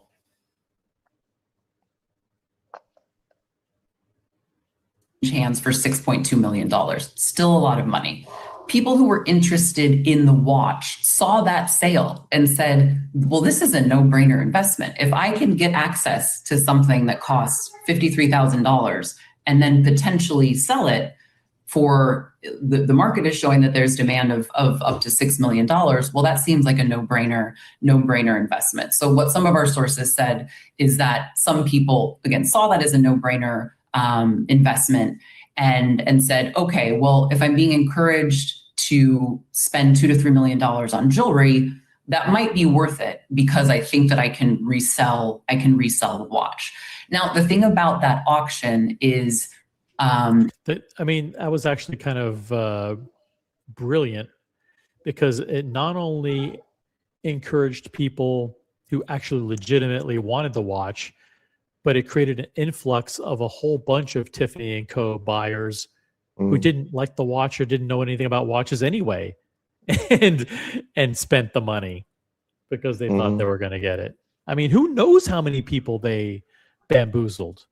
It could be in the hundreds that they encouraged to spend $3 million a piece. Could you imagine that? There could be more than $1 billion over this. Yeah, they could have generated over $1 billion in accelerated earnings or revenue just because, and I can understand why Patek might be a little upset. In general, charity auctions, longtime collectors will look at charity auctions with a bit of a skeptical eye because sometimes, for example, the watchmakers themselves are involved in the bidding. So seeing that $6.5 million price as kind of a market price versus a price that's maybe more marketing oriented, I think was part of the issue according to our sources and according to our reporting. Well, in other words, these financially savvy, rich clients, these rich and successful clients are supposed to be very, very financially astute, didn't know or didn't read the fine print that, hey, that $6 million sale was as a result of a charity sale. And the salespeople aren't going to tell you that. They're just saying, you know that the first one just sold and it sold for $6 million. You're not going to, these people, they didn't do their due diligence and oh, that was just an auction. That was for charity. Of course it's going to be inflated. And you hear this all the time when you see watch values. A lot of these secondary sources and social media sources will never say like, oh, that was a watch for charity. Of course it was inflated. Yeah. To put things back in scale, the retail price of all 170 of these watches is $9 million. Probably at least 30% commission for Tiffany. I mean, a margin for Tiffany. So what this whole thing for Patek was worth about $6 million. All of it. All of this. And it's probably more than $6 million in lawyer fees over the situation. Yeah. And Tiffany generated how much in revenue? It could be $1 billion. Could be $1 billion. What a colossal. That's why we're reporting at this hour that the relationship between Patek Philippe and Tiffany & Co. may be reaching the end. We may be seeing the end of that partnership. Certainly maybe seeing, I certainly wouldn't, if I were Patek Philippe, be doing custom Tiffany & Co. stamps on these watches anymore. Why reward these fuckers? Again, because they're doing the same thing. Aren't they just they're still encouraging people to buy jewelry in order to get the special Tiffany & Co. stamped watches from Patek? It's like, I don't see this. What's the benefit for Patek having Tiffany & Co. as a retailer? I guess access to the customer base, but it hasn't been super helpful. It created more problems. Tiffany isn't, high-end luxury jeweler anyway. Like if you talk about access to client base, I don't think the Tiffany. Yeah, they're not Harry Winston. Lucrative. They're not Van Cleef and Arpels, or they're not very. Yeah, exactly. Yeah, it's like, it's like it's like Louis Vuitton level, isn't it? Tiffany, I'd say it's obviously it's arguable, but Tiffany is often a woman's first real jewelry. It's so like a 20-year-old, a young 20-year-old will get a Tiffany thing. My wife loves her Tiffany necklace, but she got that when she was like 21. All right, let's keep going. And then what happened to answer your question is people thinking the watch was worth this much. Some of them did get the watch, and then over time, over 2020, 2022 and into 2023, the value of the watch really fell, and now the watch sells in the secondary market for around $1.2 million. Yeah. It's funny because right when they started appearing in secondary, they were between 2.5 and 3 million.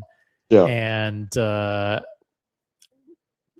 I think, they might have sold a couple around 2.5, but then it started dropping pretty quickly to the 1.8, 1.6, and then settled in.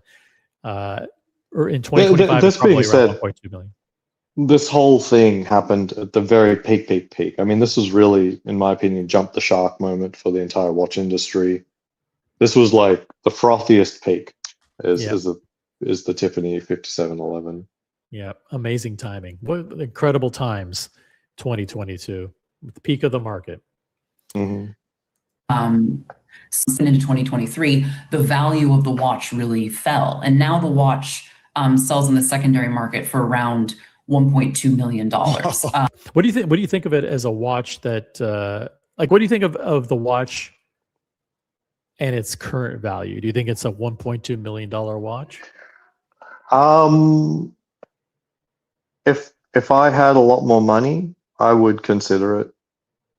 I think in the 1 million range makes sense. I mean, it would be hard to pass on 5711 being an important part of your collection. And what's better than a regular 5711 than this one? You know what I mean? Like, you're not gonna find a better watch than the 5711. Full stop. But this variant with opinion. the Tiffany color scheme and the darkened indices and hands, is that something you think is an attractive variant of the 5711? It's cool. It's cool. It's definitely special. I mean, it's rare. Yeah. I mean, it's Put it this way. exclusive. Regular 5711 will cost you like 110, 120, something like that. For 10 times more, you can get this watch. And there is absolutely no question that this is more than 10 times as rare. Absolutely no question.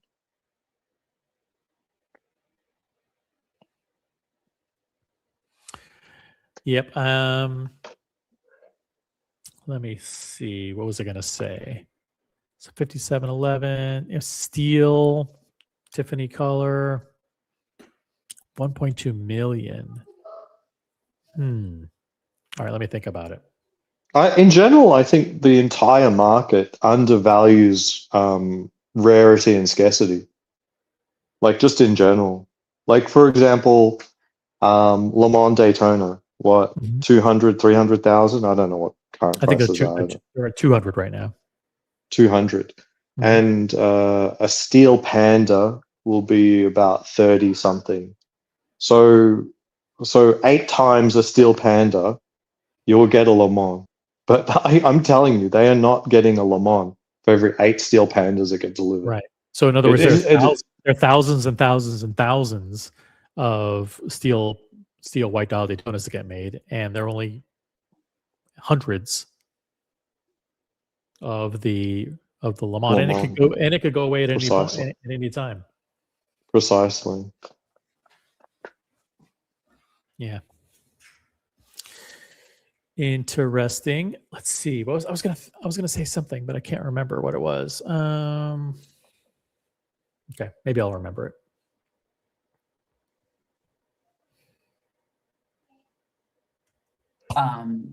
So obviously a very big drop, still a very expensive, very valuable watch, but not what people who were encouraged to, spend money on jewelry were expecting for this investment. And also to be fair, and I'm sure if you have, friends who buy watches, there's all kinds, right? I mean, some people buy watches, it's buy and hold, and there's all kinds of suckers. If you know people who buy watches, you know a lot of suckers who spend ridiculous amounts of money and rationalize it for some reason.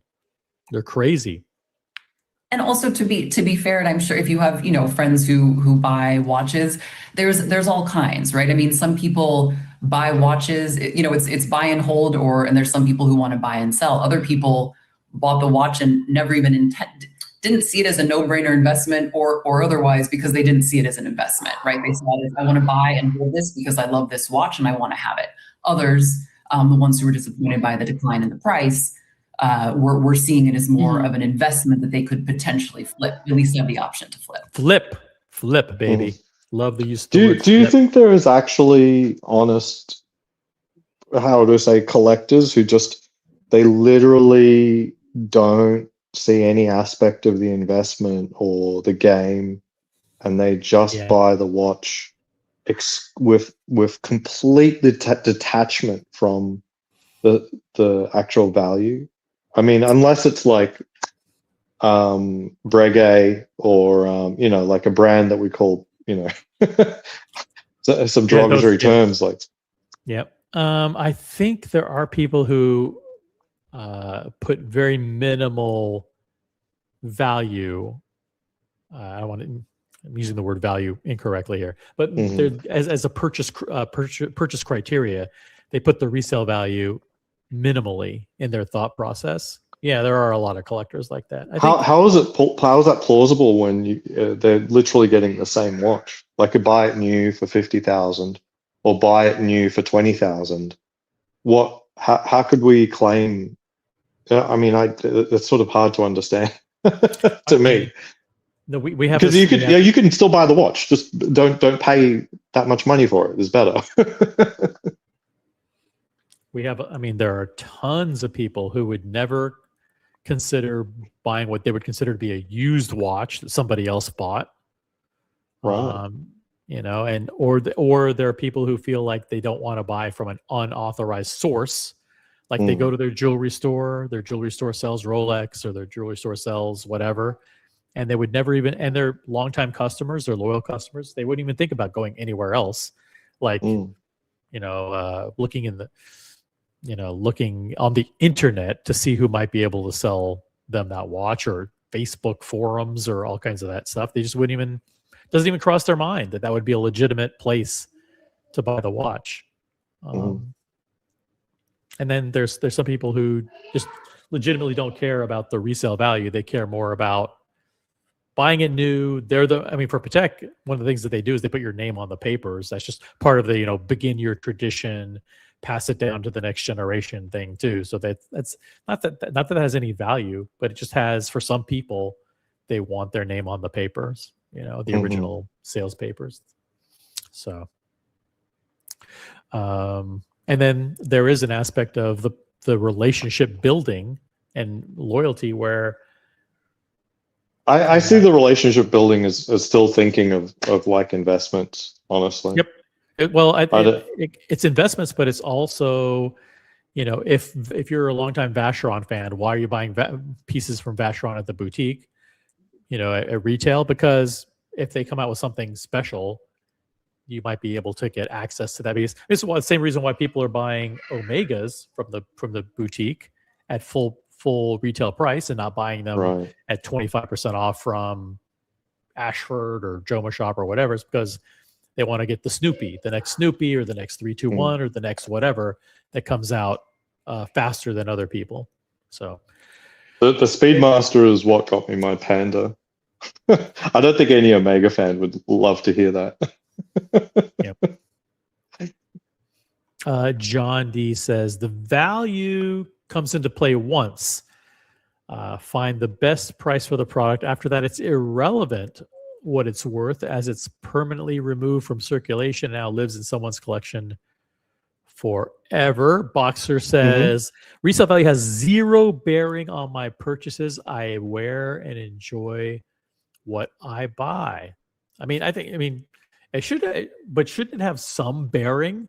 Like for example, let's say you're offered like $100,000 Breguet, and it's going to be worth $50,000.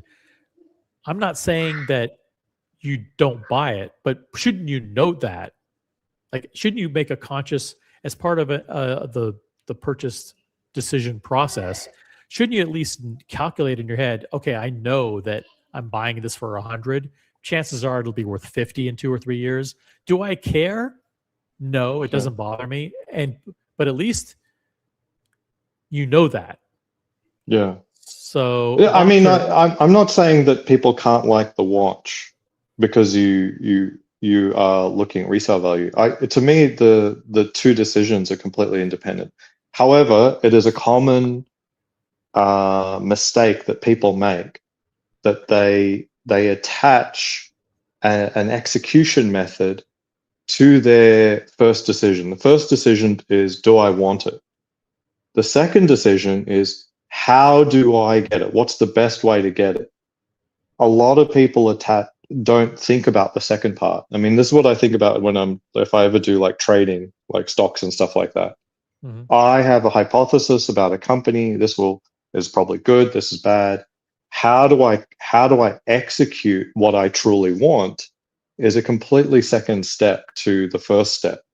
And so saying that you like a watch and then also saying resale value has nothing to do with the purchase strikes me as odd. It just means that you've missed something. It doesn't mean that you like the watch better. It just means that you've not looked. But I'm sure you've looked. I think what you probably mean there in that respect is I don't care that the watch is worth more than I paid. I liked it because I liked the watch. I Exactly. 100% understand that. Yeah. But for most watches, the resale value is less. Okay. And there has to be some justification to how much less you're willing to, how much less you're still willing to stomach and still get the watch, whether it's long-term relationship, whether it's your names on the papers, as OC is saying. Yeah. Um, I mean, I'll give you a personal example. Personal example is this this watch right here. This is a Patek Philippe weekly calendar. Like, I know this watch, I could have bought it in secondary for less than I paid for it. I paid I think it was $41,000 retail. They probably go for Mhm. $30,000 in the secondary market. So I could have saved $10,000. So it's like the question is, what kind of idiot would pay $10,000 more for something than he knows for the he same knows? thing, for what he wanted. So yeah. So I mean, there's all kinds of reasons. Mhm. So I mean, but I didn't know that going into it. Like I ascribed $10,000 worth of value to these intangible things, like buying it from my retailer and having my name on the papers or whatever, whatever they are. Mhm. So John D, like the issue, like with John D is like, why is value retention important once you bought it at the best price? A lot of people don't want to buy it at the best price. Like, I don't think that's not the best thing to do. That's a separate calculation as well, like value retention versus resale value and the best mechanism to buy it. Like Yeah. I agree on your part. I tend not to care about the watch's value once it's in my hands. But I for sure pay attention to what's happening in terms of executing it. Like I like certain watches, and some of them are going to be cheaper on secondary, and some of them are going to be cheaper at retail. Or others, you could sort of reason to yourself that, well, since I like the brand a lot, I'm I'm not winning on this particular purchase, but I know they'll make good for me in future on the ones that'll be harder. But Yeah, I agree with you. Once you're wearing it, if you're actually wearing it, and I wear all my watches. I agree. It doesn't really matter where the retention goes after you've parted with your money. Yeah, but the part value retention is not as important if you're buying it at the lowest possible price when you buy it. And that's John D's point, is like, buy it for the best price at the Yes. time of purchase, and then all those problems go away. My argument is not all people want to buy it for the cheapest or the best price. And there's a lot of legitimate reasons why. Yeah. I had someone who I said, like, he wanted a yellow gold Submariner. I told him, number one, over the long history of time, this is not going to be a good value retaining thing. Okay, so just know that, like, this is not a great idea. But two, you can buy it CPO from Rolex. You can try buy it new from Rolex, or you could go to a trusted dealer. Trusted dealer, they'll undercut CPO's price by about $5,000. You can get almost equivalent paperwork by sending in for service. That'll cost you maybe another $1,000. So it's like $4,000, so that you get it from quote unquote Rolex is the CPO premium. Mm-hmm. Or you could wait for a new, and that could take a long time. Like it's a watch you'll get, but it could take a long time. They just don't get delivery of yellow gold Submariners every day. And he decided he wanted CPO. He really wanted to buy it from Rolex. that mattered a lot to him, and he paid thousands more for that. Yep. Okay, fair enough. Boxer says, if you consider, I love this argument. This is the argument that if you're worried about the price, you shouldn't be buying the watch. I get it. If you consider buying watches with the same financial retention and mindset as buying stocks and shares, like in other words, if you consider these watches investments or assets, maybe you need to reconsider the purchase of said watch. Like in other words, like No, if you have to ask, I if you have to completely ask disagree. how much it is, if you have to ask how much it is, you can't afford it. Yeah, I think you're trying to ascribe a certain class or something like that. No, believe me, I do all the calculations, even if I'm just buying a Big Mac. Like it does, big or small, the numbers are the numbers, and you just do the math. You work it out every time. Do you really deserve the money that you have unless you're willing to actually spend a second to actually do the math? To me, that's where I'm from. Like, the numbers are there to be looked at. Like, if you want to ignore numbers and that makes the situation more romantic to you, okay, you're paying a lot for that. And this other notion, which I see similar comments in the chat, always like, well, if you don't have any intent to sell the watch, why do you care how much it's worth? Yeah.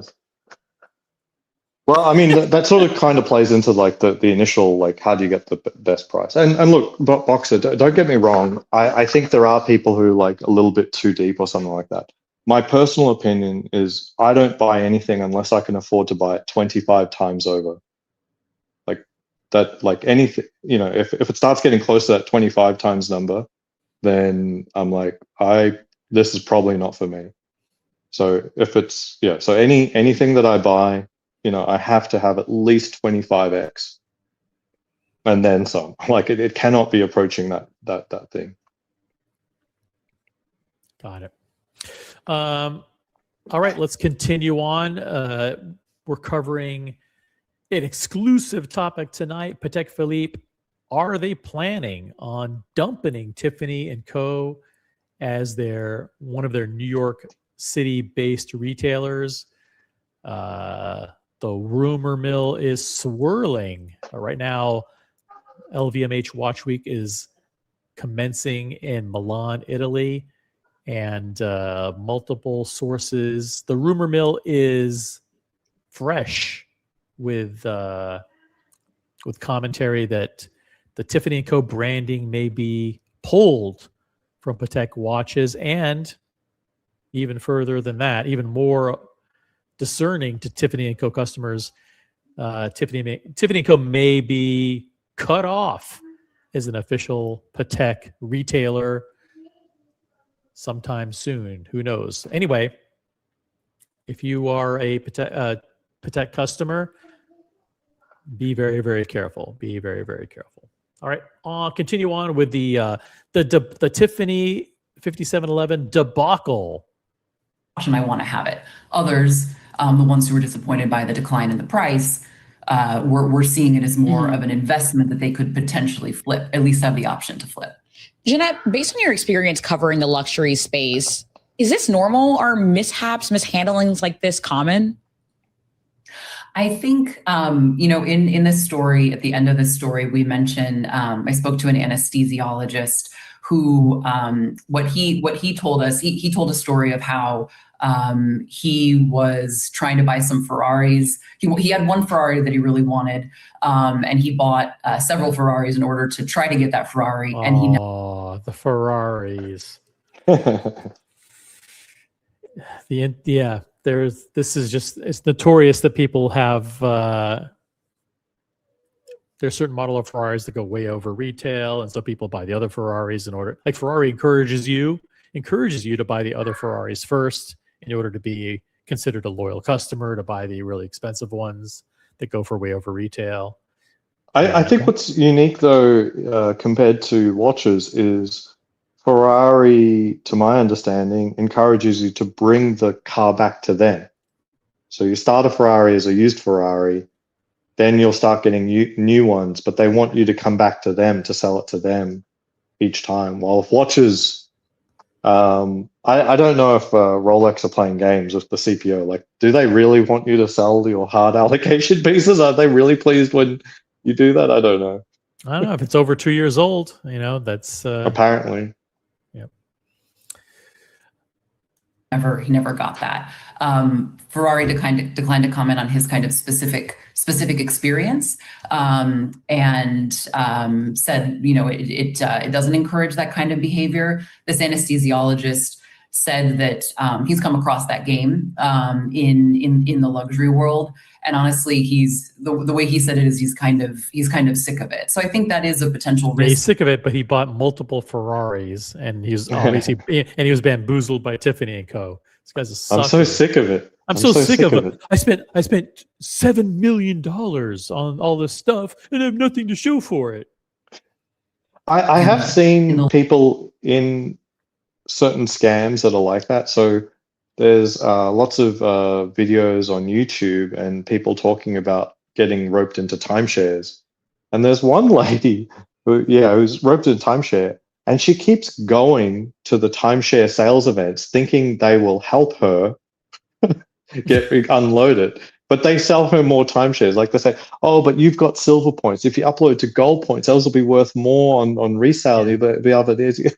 I'm like, stop going to the sales events. They're not there to help you. These people are marks. They just want to be punished. You know, they are just they can't delusional. They're delusional. Yeah, I had so much sympathy for the first time. I had so much sympathy for the first part of her story, and then the next 20 minutes is like 5 more times getting roped in and buying more and more and more. I'm like, oh, okay, I can't help you. No one can help you. Yeah, I mean, it is part of the MO of the scammer to identify personality traits who are susceptible to this psychological manipulation. Like, hey, don't worry, we'll take care of you. All you have to do is do this, and you'll be good. I'm not sure if it's a gambling mentality. Are you a gambler? I can't remember. You gambler? No. Cards, right? No. Yeah, it's a gambling mentality. It's like you've already lost X, so it's like you want to double down to try and win it back. Mm-hmm. You know, not super productive. This anesthesiologist said that he's come across that game in the luxury world, and honestly, he's the way he said it is he's kind of sick of it. So I think that is a potential risk in the luxury world that some people like to engage in this game, and I think others find it tiring. I would say, speaking to some people who sell watches on the secondary market, Mm-hmm. one of the things that they say is they find that some of their clients come to them because they just want to be able to, like, tell me the price and then I'll buy it or I won't. I don't want to get involved in trying to spend money on X, Y, and Z that I might not even want in order to get what I actually do want. So I do think it definitely happens in the luxury world, and people can choose to continue. There you go. Go gray. Go gray, and you remove all those headaches. But here's the thing. I've told many people the only reason to buy from the AD is if you like the game. If the idea of going in and powwowing with an SA that you have a relationship with and the store and everything, if that sounds like fun to you, then you should do it. But if that sounds like a cost to you, then you should just go gray. That's my criteria. Well, I mean, with the price increases that have occurred by all the brands, there isn't a single brand, with the exception of F. Peugeot right now, where the game is actually a financial winner. Right. Would you agree with that? Even with Rolex? I'd have to do the math, but there aren't that many models left that give you enough premium to make up the difference. Exactly. I think it will be very, very tight to end up on the positive side of things. You get offered a white gold Submariner, which is now hey, the only thing you could say for it though, for Rolex, I think, is that if you have a certain set of watches that you want, it could be possible that your total acquisition cost is lower going to the AD than it is going to secondary. But that doesn't, I'm not saying it's flippable. Like there's a large gap between offer prices and the prices you'll get for watches that you try to sell to a dealer. That's like 30%. So there's a range. Well, that's the most important thing, because the idea of a market price has to be not a market price or a secondary retail price, because that price is irrelevant to you as the owner of the watch. What's important to you is your trade value. Yeah. That's your market price, right? So if I call it liquidation value versus market value. Market value is what people will pay. Liquidation is what you will get. Good term. So like this, I mean, even if you think you'll get a Panda Daytona as a second watch, someone says, "Oh, how about a full gold sub?" That's 52,000. I mean, now it's 52,000 plus tax. Let's say 55,000. Okay, your liquidation price on this watch is you're going to lose at least 15,000, maybe 20,000.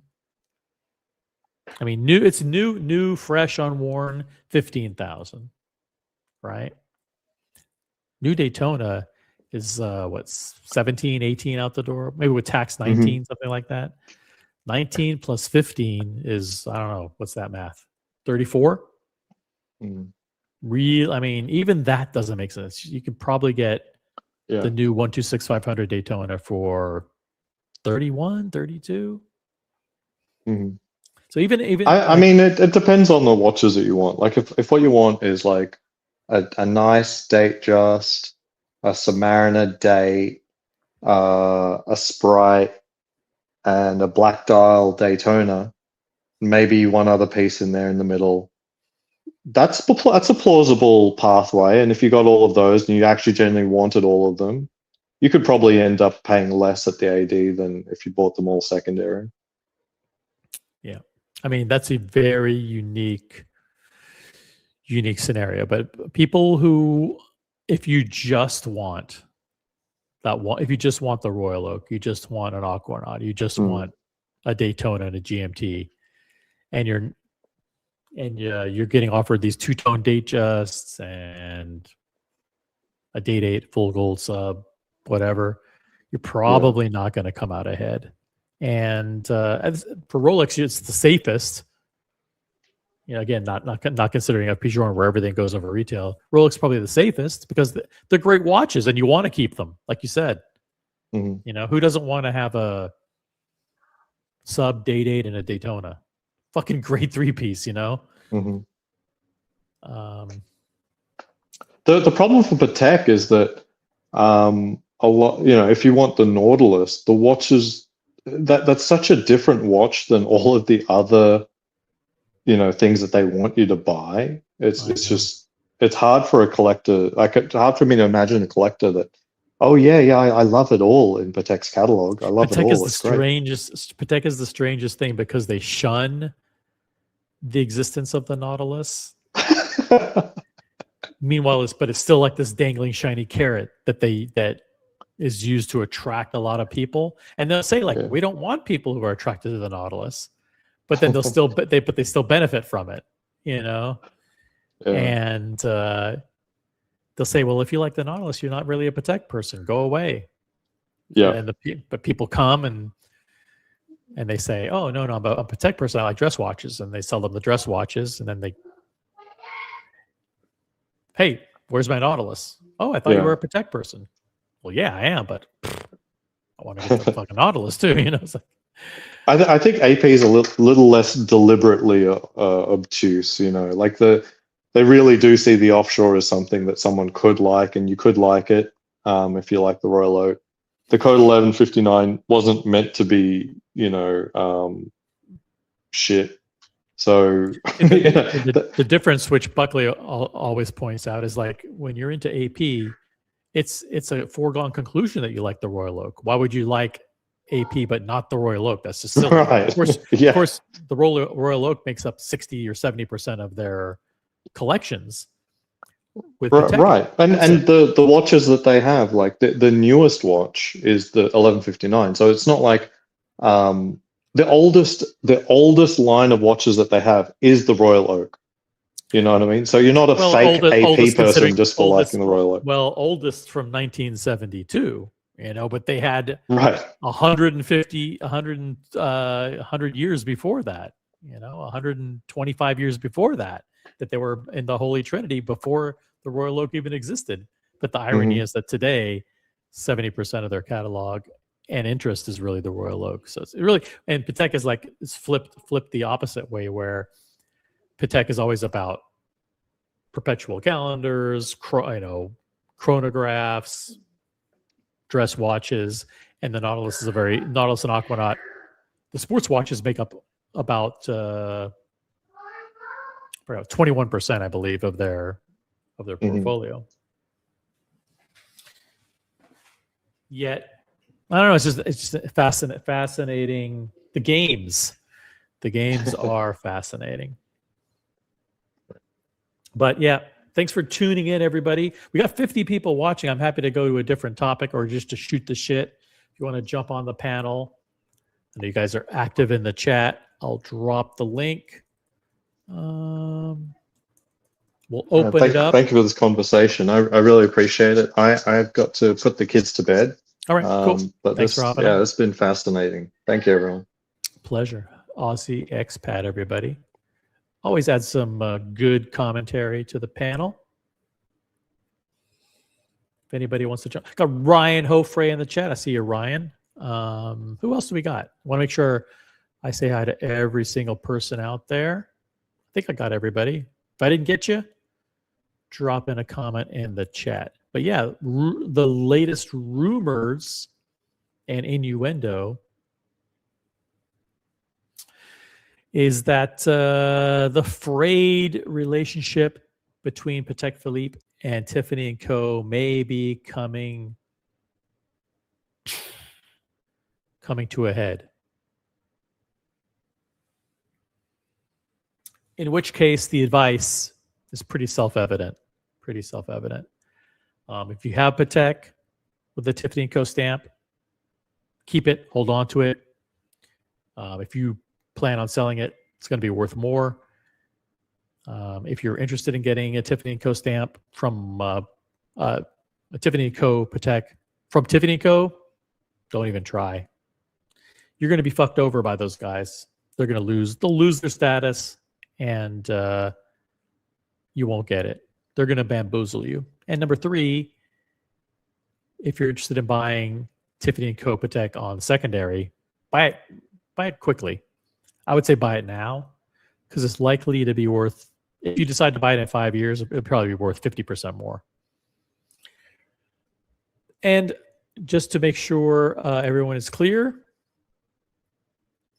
I don't give financial advice here, and the views and opinions expressed by Original OC do not represent the official views of the Original OC channel. John Galt is in the chat. We got Boris in the chat, and we got ZD jumping in. Thank you. Thank you for jumping in with a comment. I think Rolex has made a mistake on their gold pieces prices. Their full gold pieces are very, very expensive now. I don't know anybody who, I mean, even day dates, which I love. I think if I offered a day date, I'm not sure if I would buy one. I don't think there's an exact configuration that I would buy right now, honestly. The gold sub. The gold sub is beautiful, but expensive, right? For yellow gold, it is $48,600. $48,600. For white gold, which is the Cookie Monster. 52,100. 52,100. And then you got some expensive versions of the GMT Master 2 as well. Pull up some full gold versions of that. Let me see here. We've got the Tiger Iron. 55,000 for the Tiger Iron GMT. It's crazy. And let's see, the full gold Guinness is 48,400. You have the Meteorite Pepsi, 53,000. And then you've got the Tiger Iron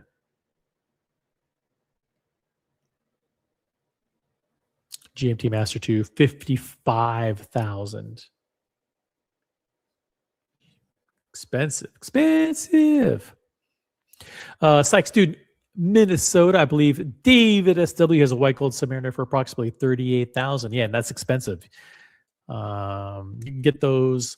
Like I said, you can get them missing one or two links on the Facebook groups for 32 to 35,000. Yeah, so it's a big difference. 52 plus tax is 55. And 35 to 50, 20 grand. 20 grand difference.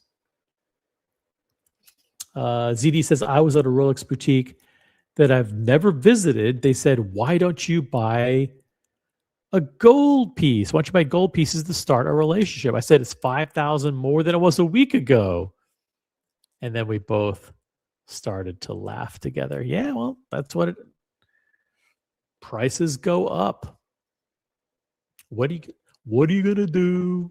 What are you gonna do? Price, and but we have Boris in the chat too. I didn't mean to ignore you, Boris. Anyone else notice that secondary prices have climbed about $1,000 more per watch on things like Tudors? Well, Tudors, I can't imagine they've gone up, and neo vintage Rolex in the past few months. Yep, prices on everything is going up. I don't think prices on Tudors should go up.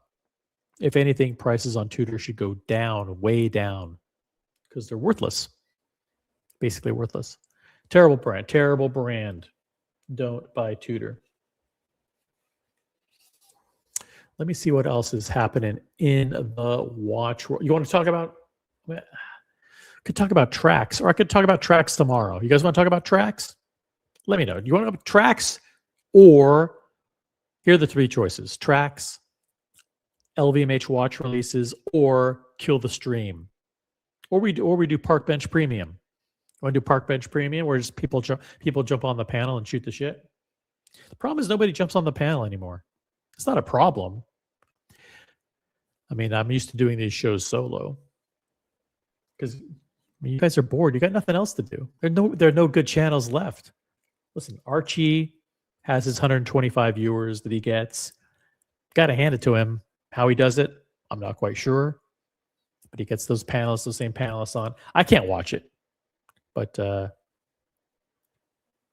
it's not my cup of tea. How about that? But Archie's, he has his 125 loyal viewers, and other than that, you got the Watch Hangout. They do Watch Talk there, a couple of times a week. And, they have their loyal audience too. Other than that, it's over. It's over. Tracks. You want to cover the track stuff? Let me see if I can find that article. Let's find it.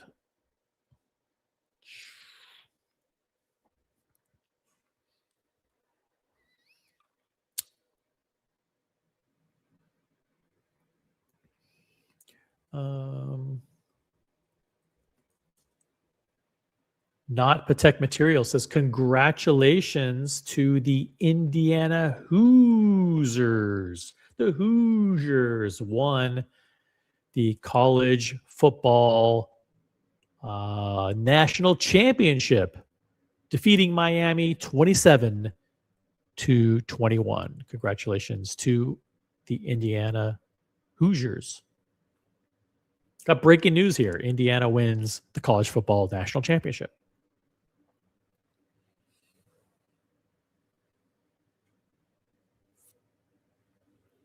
Breaking news. Thank you. Not Patek material. And Johnny O. Thank you, Johnny O.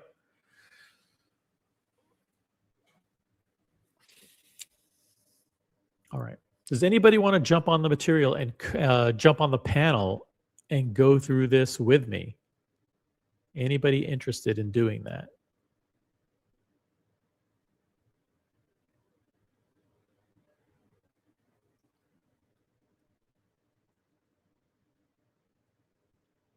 Or do you guys want to just hear the soothing sounds of OC?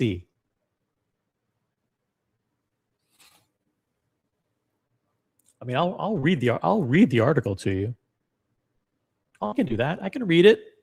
Not scared to read the article.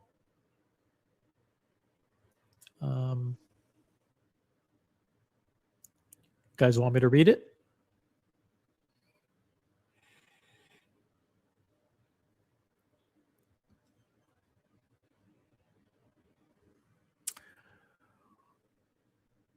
Ace says I'm not panel material. Ace, come on. What's your real identity, by the way? Tell us, Ace. Is Ace Angelic Slayer? You think Ace is Angelic Slayer, or think Ace is somebody else? I don't know. Mathis says jump on. Mathis, don't jump on. I know you're busy. Do not jump on. I want somebody new to jump on. Somebody who's never been on the panel before. If you're watching and you've never been on the panel, take advantage of this opportunity to join for the first time. You can do camera off if you want, but you should be a known identity, a known person. Arrow Slayer 2. Arrow Slayer 2. Are you Angelic Slayer? Are you now like Arrow Slayer? I'm confused by all these names. It's like everybody's like flocking to join the chat here because we do the best watch talk, and I have no idea who these people are. I think YouTube fucked everything up with these stupid YouTube account names. You can't tell who anybody is anymore. It's like everybody has like a. I don't get it. It's like YouTube, get your shit together.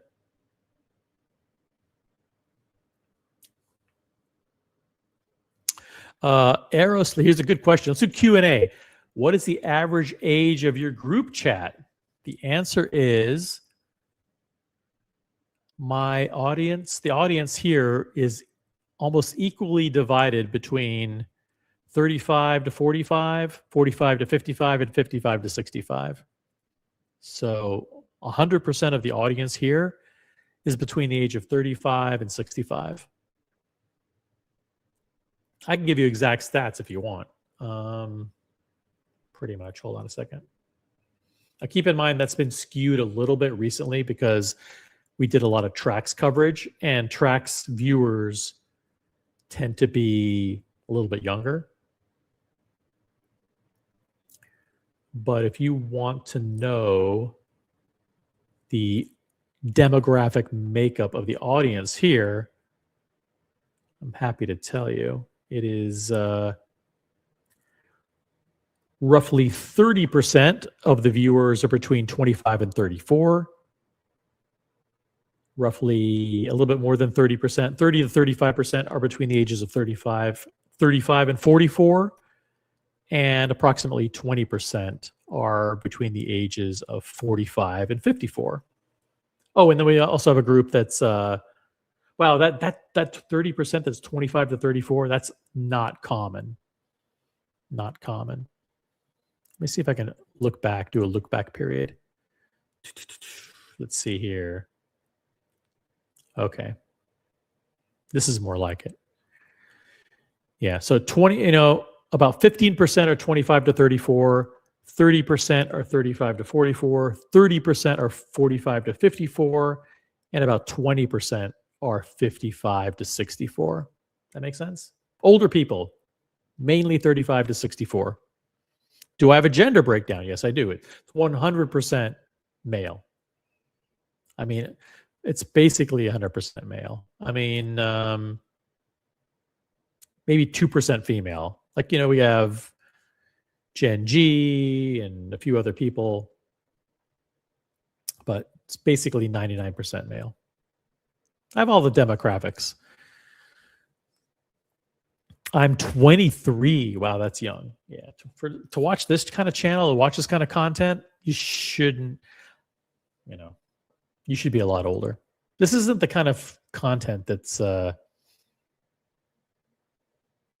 this is boring old person watch content. We don't do like a lot of young stuff. Like we don't cover Seiko and Casio and some of the young brands, Fossil. Yeah, we're pretty much focused strictly on Rolex, Patek, AP, Richard Mille. So it's generally got to be, but there's some aspiring collectors who watch, aspiring rich watch enthusiasts. I'm happy to answer any questions. Questions? I don't shy away from the questions.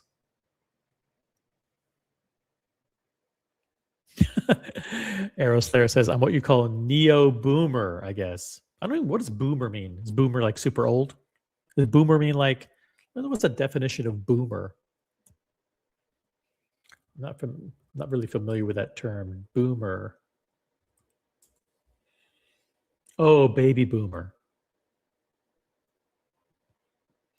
Baby boomers are people that were born between 1946 and 1964. I'm not a baby boomer. I was born after that. I'm friggin' old, but I'm not that old. Nope. Ace Live. Oh, I don't believe this. I heard Rolex is discontinuing the Pepsi. I don't believe that. Those rumors, the Rolex rumors are always the worst rumors. And the worst. I mean, it's fun speculation, but it's the same shit every year. The Batman's being discontinued. The Pepsi's being discontinued. The Milgauss is coming back. It's the same shit every year. They're bringing back the Coke.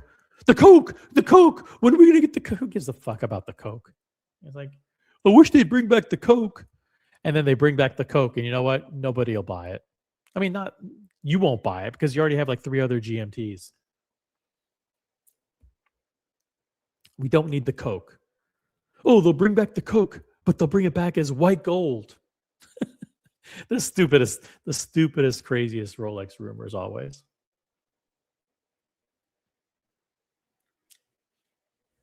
I will read this article. I'll read this article if someone jumps on the panel. Maybe I'll just kill the stream. I don't know. That threat always tends to work. Let's kill the stream and we'll talk tomorrow.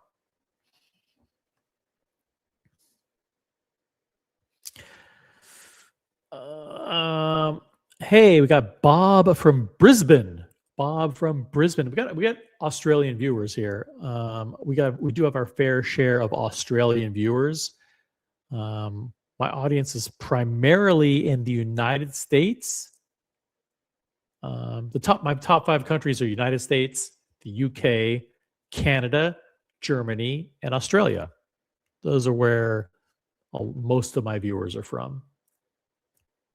United States, the UK, Canada, Germany, and Australia. Bob is from Brisbane, which is in that top 5 in Australia. What do you suggest besides a Tudor at that price point? Well, depends what you mean by at that price point, okay? Because when you go to Tudor's website, which I haven't gone to in years, look at this fucking ugly ass watch. Ugh. Oh my God. Look at the watches that they promote on their homepage. This is the best they have to offer? Are you kidding me? This ugly Ranger and then this, oh my God, who was the guy who was promoting that Luna? That chubby kid. Oh my God. Awful watch. And then you got the Royal. Ugh. Look how thick that Rehod is. Fucking disaster. Anyway, let's go to something. At least they make a Black Bay. Black Bay. How much are these watches?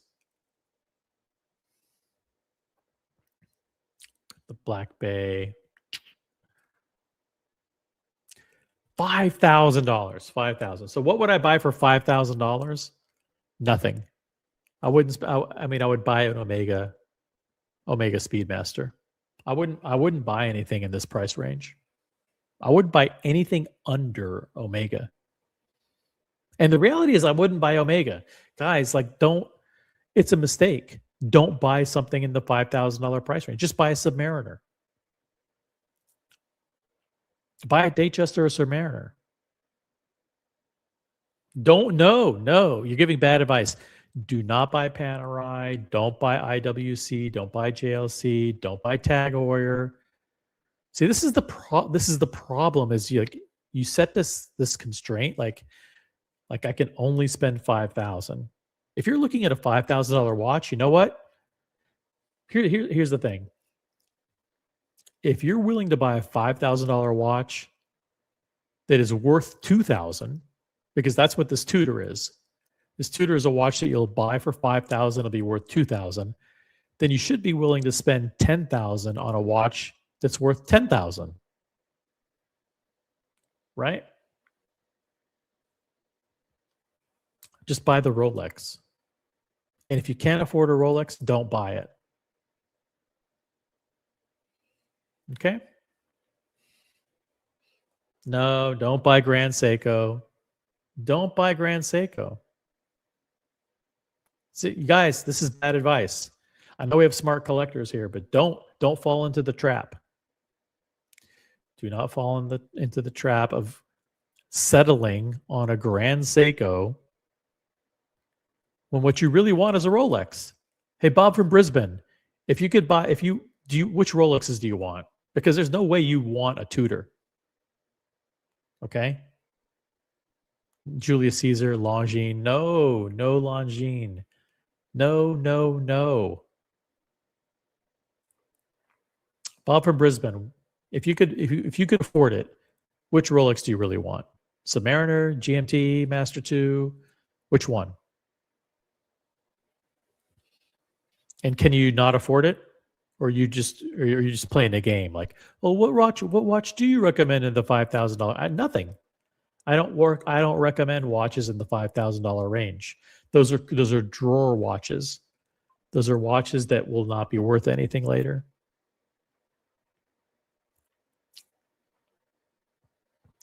Arrow Slayer says, is a Zenith Chronomaster Sport, in your eyes, not a good alternative for the Daytona? No, it is not. It is absolutely not. No, it is not. Ryan Humphrey, JLC is God tier. I mean, I get it that JLC is a great watch, but you should not be buying it. Don't buy it.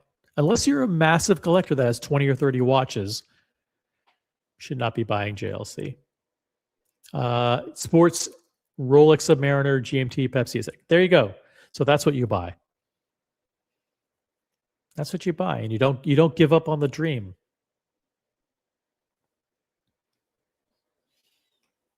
GMTs are pricey, I get it, but Submariner, come on. How much are Submariners? Let's get these ugly Tudors off the screen and go back to a great brand. Boom.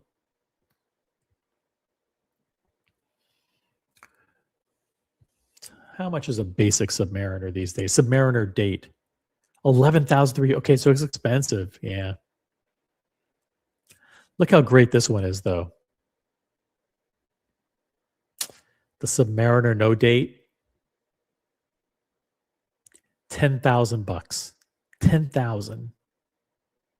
And this watch will last you forever, and it'll always be worth a lot of money. Yep. Go for the sub. Go for the sub. With the date, 11,350. Now, in Australia, it's probably really expensive too. I get it. I get it, Bob. Tough. Things in Australia are tough. I'm only saying that the Longines is better than the Tudor. Yes. Longines is better than anything. Anything's better than a Tudor Ranger. Insert any watch brand, and it's probably better than the Tudor Ranger. That is not a problem. Get a steel date just. Can't get a date 8, but a steel date just at 5,000. Probably a good,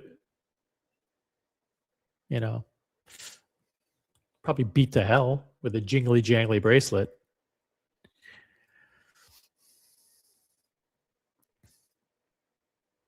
Yeah. The watches, Australia's a tough market. I get it. I get it.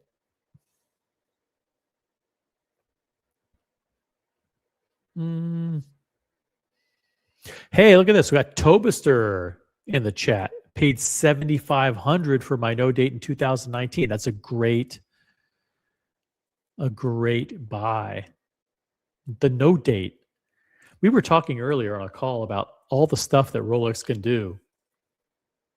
Imagine if they came out with a no date with different, like a different dial color, or maybe they came out with the Hulk, like the green dial, but with the black bezel. There's so many things they can do.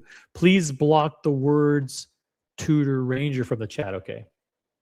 I should just block Tudor as a word, but I know I can't because Mr. Tudor to use in the chat. He would get banned. I can't do that to Mr. Tudor to you. That price is insane. Yeah, I feel bad. I mean, maybe can you fly to Japan and buy the watch there? I don't know. Australia's fucked. Terrible market. The worst market. They've got the hourglass there. I think hourglass has like a stranglehold on the market. Tough.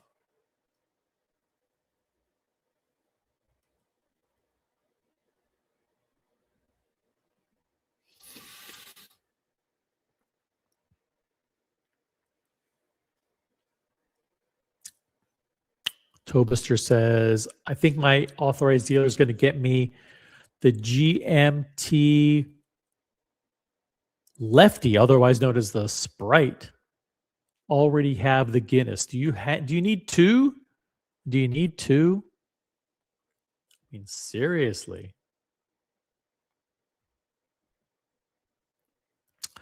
Let's go back to the GMT. So you already have the two-tone Guinness. That's 19,950. It's steel and yellow gold. Steel and yellow gold. And then on top of that, first of all, the green one is, I think you should be, are you right-handed or left-handed, Tobister?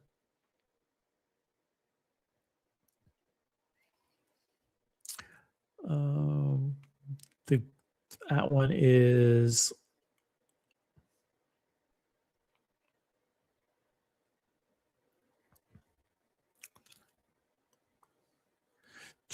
I love that. I love this on the GMT Master 2, how it blows up like that. The dial. How do you change the dial? Bezel, green and black. Boom. You don't need this. Wow, it has the Cyclops on the left. You don't need If you're right-handed, you don't need this watch. You should have to be left-handed in order to buy it. They should force you to do a writing test.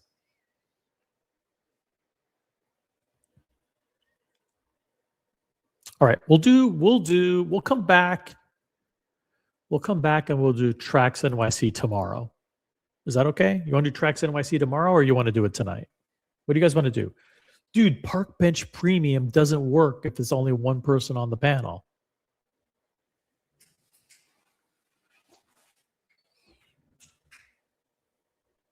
Park Bench Premium requires guests. And there's there's literally nobody else streaming right now.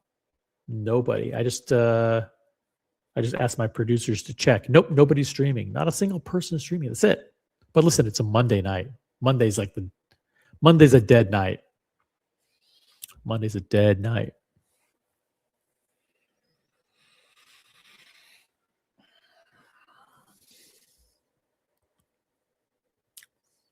We could do tracks. Or we could do it tomorrow.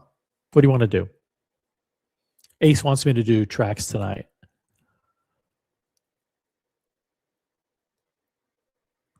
You really want me to read this article? He's in the New York friggin' Times. All right, let me check my messages because I got a ton of messages. Hundreds of messages. When I do a stream, I get hundreds of messages. It's a pain in the ass. Oh, okay. Thank you. Whoa, that's nice. Thank you for the picture. Okay. Thank you for the message. The answer is no.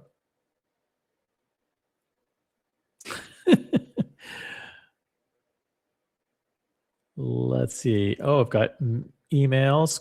Get rid of a few emails. Boom and boom. What should we do, guys? What should we do? Let me just check my Instagram real quick.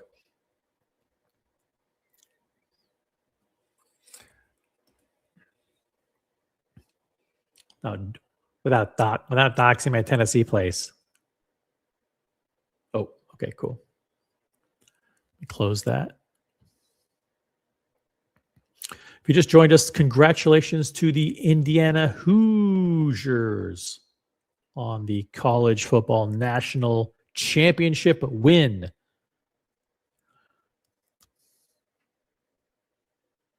All right, here's a watch comment in the chat. Tobister McDonkey says, what's the best Patek of all time? Wow. I'm going with the 5078G with Breguet hands.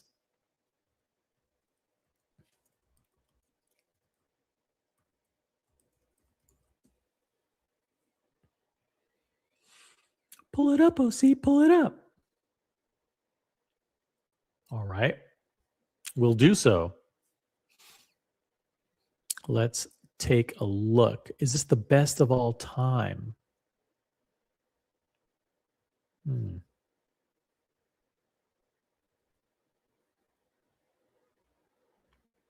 What do you guys think? Is this the one, Tobister? Is this the one? Let me know.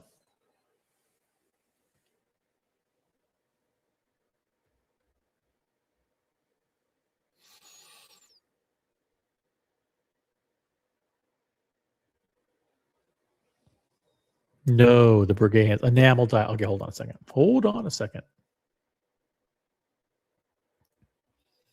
5078.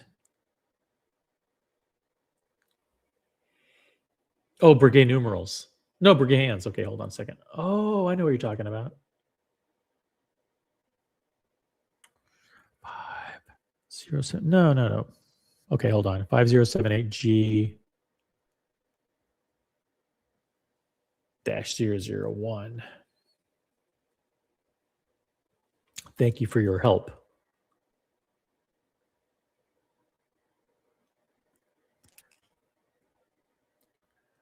Pull one up on. Oh yeah.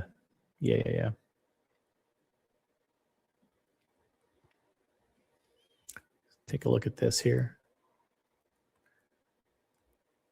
Boom, this one.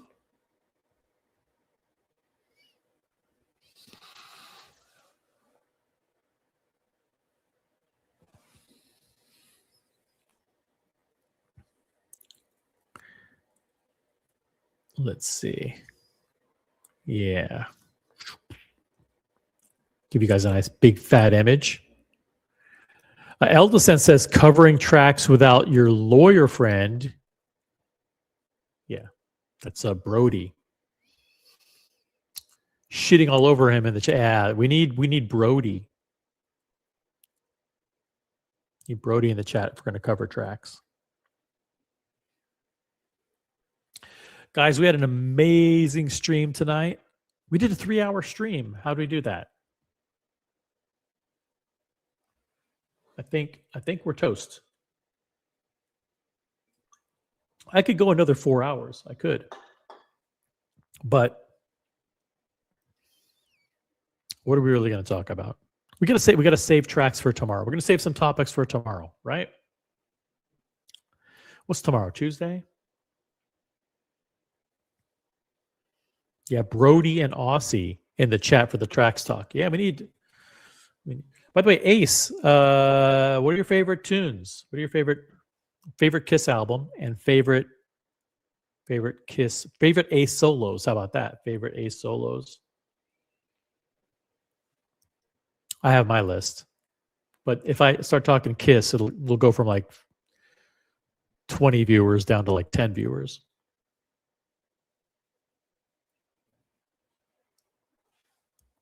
Let me see here. Just to continue the fun watch talk, throw that image up there. For those of you who just joined us, this is a part of LVMH Watch Week. Yep, LVMH Watch Week.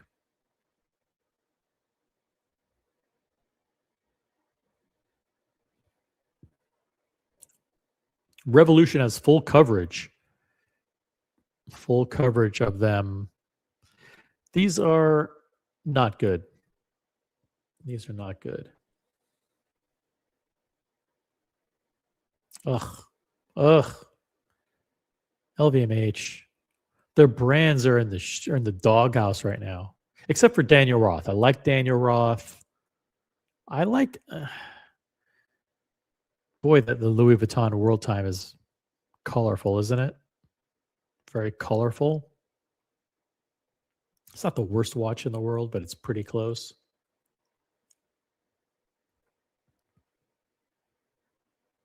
I can't believe there's no Vacheron Constantin boutique in Boston.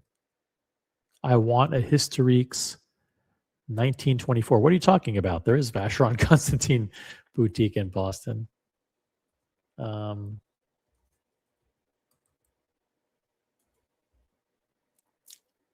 Yeah, there is. I've seen it a million times. Do you want the address? It's on Newbury Street. There's a Vacheron Constantin boutique on Newbury Street.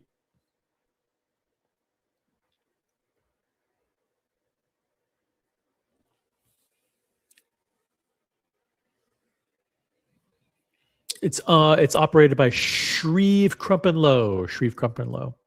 Yeah, I met up with Boston Crew. Boston Crew came down. We had dinner in Manhattan a couple of nights ago. So shout out to the Boston Crew. They're the best.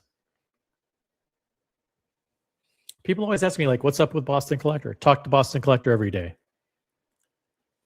Boston Collector's... You don't even want to know what Boston Collector is up to. The guy's gotten some insane pieces. He's very private. He's very private now. He has no incentive to come on these panels. I get it. Favorite Ace Frehley solo? Firehouse. Don't get me started on the Kiss talk. Sorry I brought it up, guys. Love Firehouse.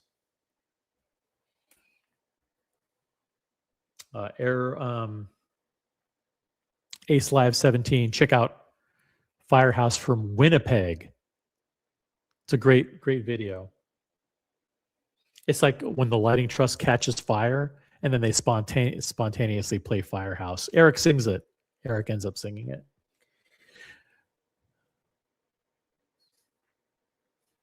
All right, what else? Are we running out of steam? I mean, we're not doing anything. We're not being very productive here. We're not learning anything.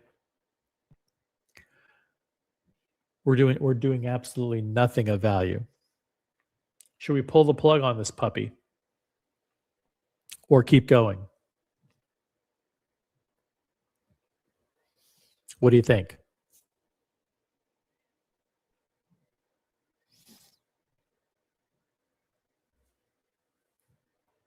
Let's see if we can get a few more members.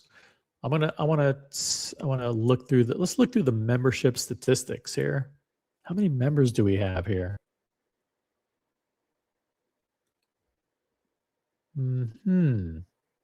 Oh, interesting. Oh, that's fascinating. Really? Oh, really? Yeah. We got a few people in the chat who could become members. I'll drop the link to become a member.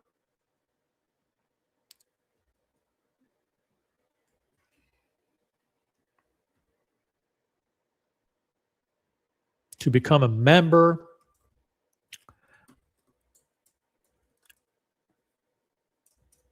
boom, do it. Whoa, look at this. TGO1, $100 super chat. Happy New Year, OC. Wow, TGO1. Awesome to see you. Hope you're doing well. We're doing boring watch talk here. We do boring watch talk. But thank you so much for the show of support. TGO1 is an OG. Always supported me.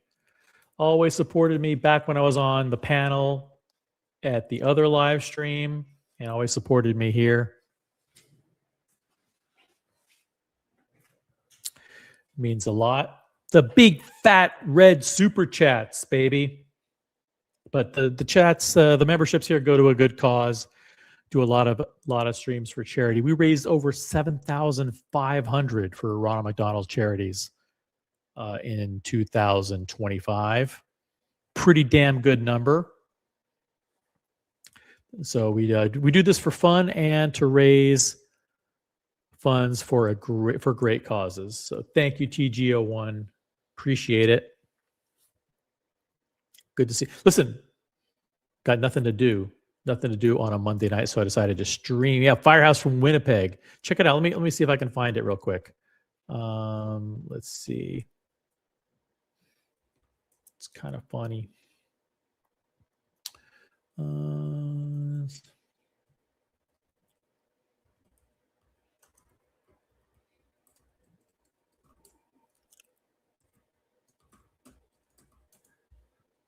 I'll drop do do do do do do do do do do do do do do bam. Ooh, yeah.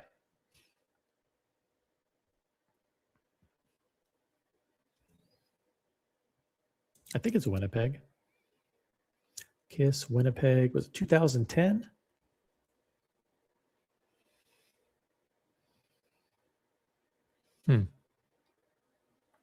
I'll find it.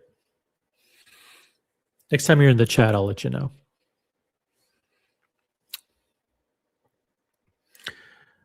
Read the Trax article.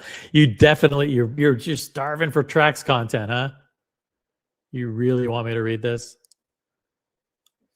Hey, we got Peeps in the chat. Peeps. I've noticed all the streams have been very light on panelists. Yeah. Archie still gets a lot of panelists. Archie gets panelists, but everybody else, yeah, it's tough. Hey, oh wow, TGO1 again.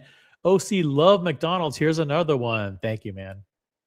TGO1, another $100 super chat. I will make sure that that goes to a good cause. My McCafe habit. my McCafe addiction will be helped by that. Thank you very much. That's awesome. That's awesome. TGO1. And we got Peeps. Look at that.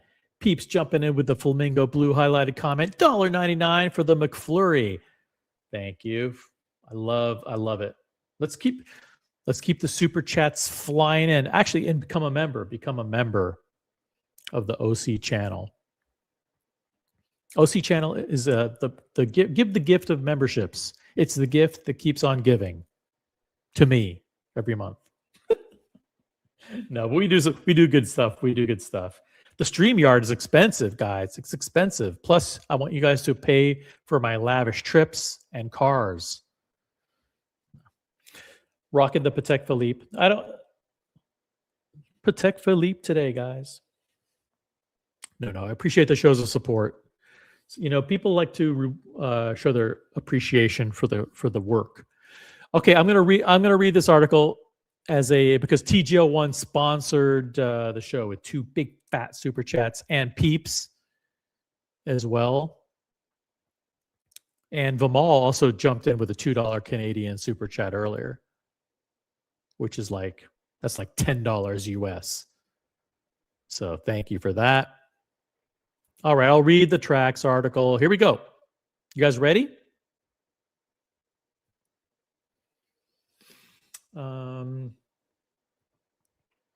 TGO1 says the guy earlier was talking watch budget spend on wealth factor. Interesting point. He's at 25x. Oh, yes, right. Aussie Expat was on. He's like, I won't buy anything unless I can afford to buy it like 25 times over. I ran my number. It exceeded 1,000. Doesn't mean anything is wrong or right. Just interesting. Yeah. The markets, I don't look at the markets every single day. I mean, I do look at them every single day. I don't make actions. I don't make decisions based on if they're up or down in any single day. But it's like the market when it goes up, reacting the news, down going the news, you know. When crypto falls, I do buy more. I do buy more.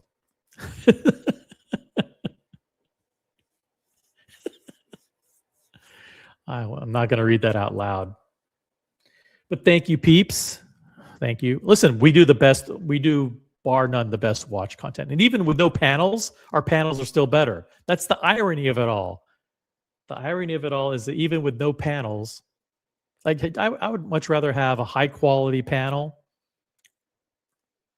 with 1 or 2 people or no panel at all than to have a poor quality panel. That's the one thing I've always stressed is when you have bad people on the panel, your show will suffer and the people will leave. You have a guy, pretending to have watches and boats and houses and girlfriends or whatever. The audience, I mean, what place does that have on a watch live stream? If you find that entertaining, you're an idiot. Who's going to watch that garbage? I mean, seriously. So yeah, I mean, it's much, much better to have standards. My standards are high. Yeah. I want Buckley on here, Diego, Aussie Expat, and Brody, John D, people who mix it up, people with opinions, people who are smart. Jokers are funny. The Joker's all right, but if you're a serious watch collector, you don't want to watch a guy who's pretending to be a watch collector. It's just idiots.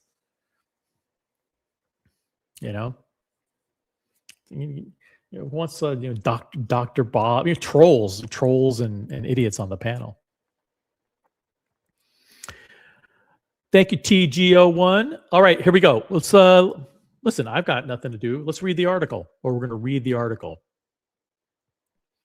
From the New York Times, guys, the New York Times, the article is entitled, I'll make this nice and big for you guys. Boom. Nice big thing. There you go. From the New York Times, how a stunt-loving jeweler made a Diamond District beef go viral. Maksud Agajani wound up hospitalized after he had a profane altercation with a rival. All of it captured on video. Business has never been better. Yeah, I used to buy the New York Times. Actually, when I lived in LA, we got the LA Times on Sunday, and it had the calendar section and all the ads. I would read the calendar section because the calendar section is where they had all the new concert announcements. It would be like, Rush at the Forum, July 13th, and Ozzy's coming to Long Beach Arena. And all the new concert announcements would be in the calendar section. So I would get the Times. And then when we moved to here to New Jersey, I think we got the New York Times on Sundays as well. But then I just stopped getting it. The LA Times Sunday paper was like one of the best papers. I can imagine if you grew up here in the Northeast, you get the New York Times every Sunday. This probably big, thick thing with art section and lifestyle and sports and all that. I mean, newspapers, how awesome were they? When we were growing up, newspapers were the best. So much money and resources and effort went into creating a paper on a daily basis. It's really a lost art. And I used to get the Wall Street Journal every day too, because I was in business school. I was, when I was getting my MBA. I have an MBA for those you don't know. Not that you care. But yeah, I get the Wall Street Journal every day. Just kind of like go through it.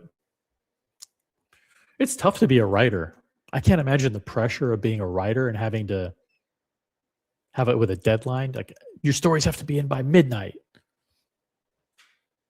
It's tough. Yep. All right. Here we go. The soothing sounds of OC. Are you guys ready? Soothing sounds of OC. In the 2 decades since Trax NYC arrived in Manhattan's Diamond District as a brash, tiny jewelry shop, it has shaken up the old world marketplace with promotional stunts and beefs on social media to become one of the best known jewelers on 47th Street.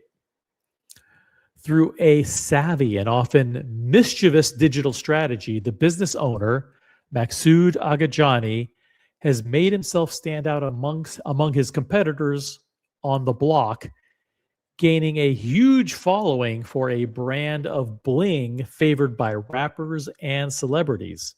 In the process, he's become something of a celebrity himself.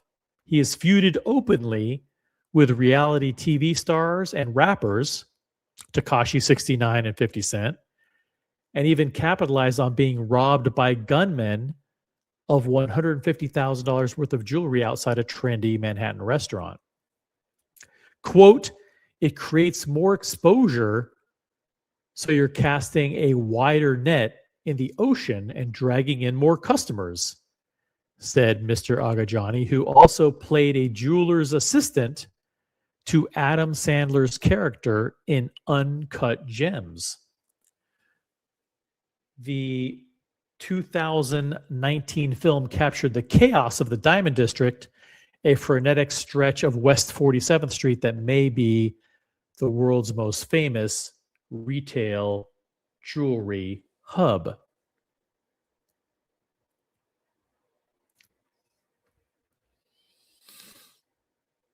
Peeps says this channel and JJ's are great because it's all watches and zero drama. Would love to see more cross-channel content, you two. Real collectors only, no AI, slop, or drama. AI slop or drama. If you're into that, that's cool. I just do boring watch content here, boring watch stuff here. It'd be cool if we did like a colony takeover of the watch hangout, and then maybe one day we did like the watch hangout panelists, 2 or 3 of them jump on here, and we do we swap, like wife swap, available on TLC, something like that. Like we do like a panel swap or something. No Endless Time from Germany is in the chat. Good morning, OC. Freezing wishes from Germany. Yeah, it's freezing. There, it's freezing here too. 30 degrees today.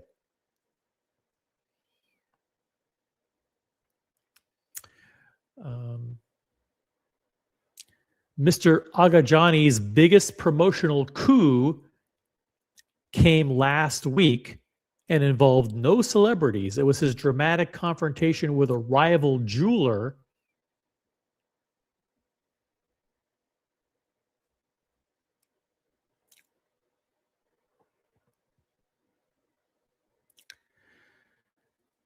An episode that Mr. Agajani's cameraman dutifully filmed to help create what has become Mr. Agajani's most viral content yet.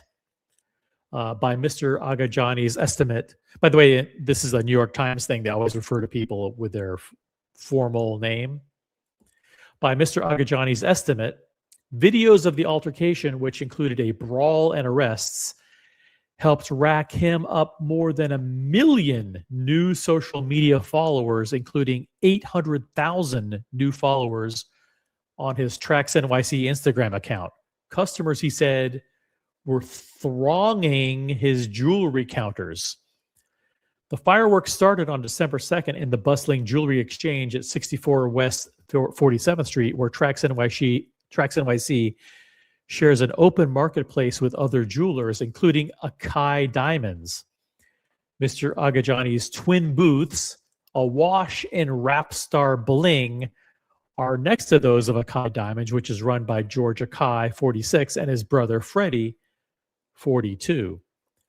The first video starts abruptly with Mr. Agajani, 39, marching up to and confronting one of the brothers.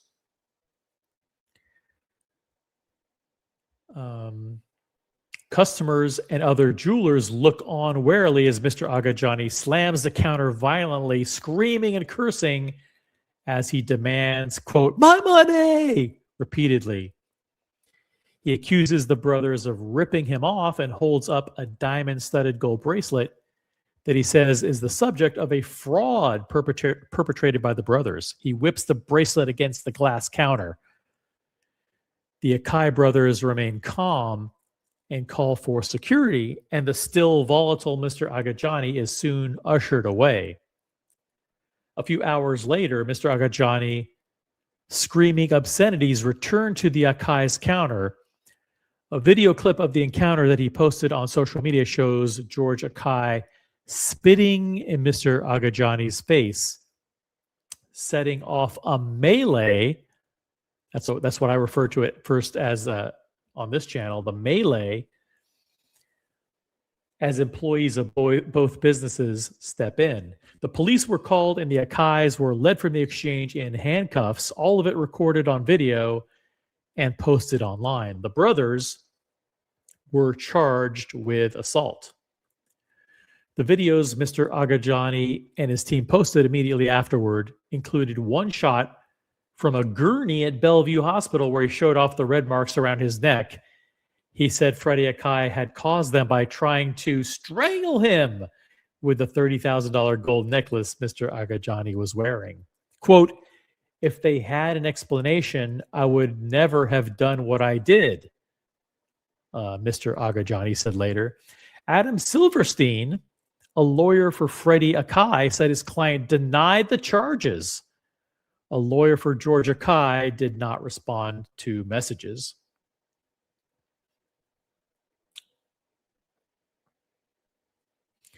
A police spokesman said the arrest was related to a verbal dispute that led to an attack on Mr. Agajani.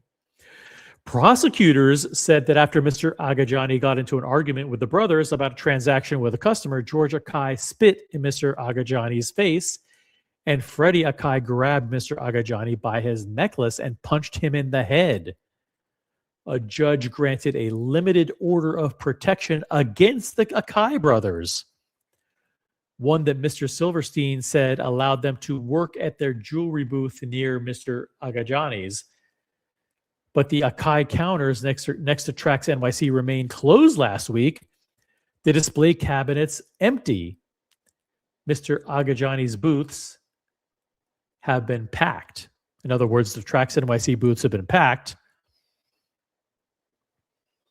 The limited order of protection against the Akai brothers does allow them to work at their jewelry booth next to Tracks NYC's.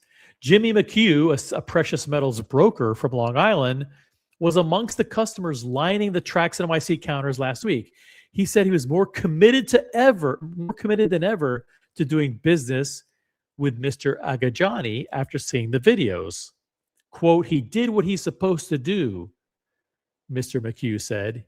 He stood on business for his client. He stood on business. He stood on business.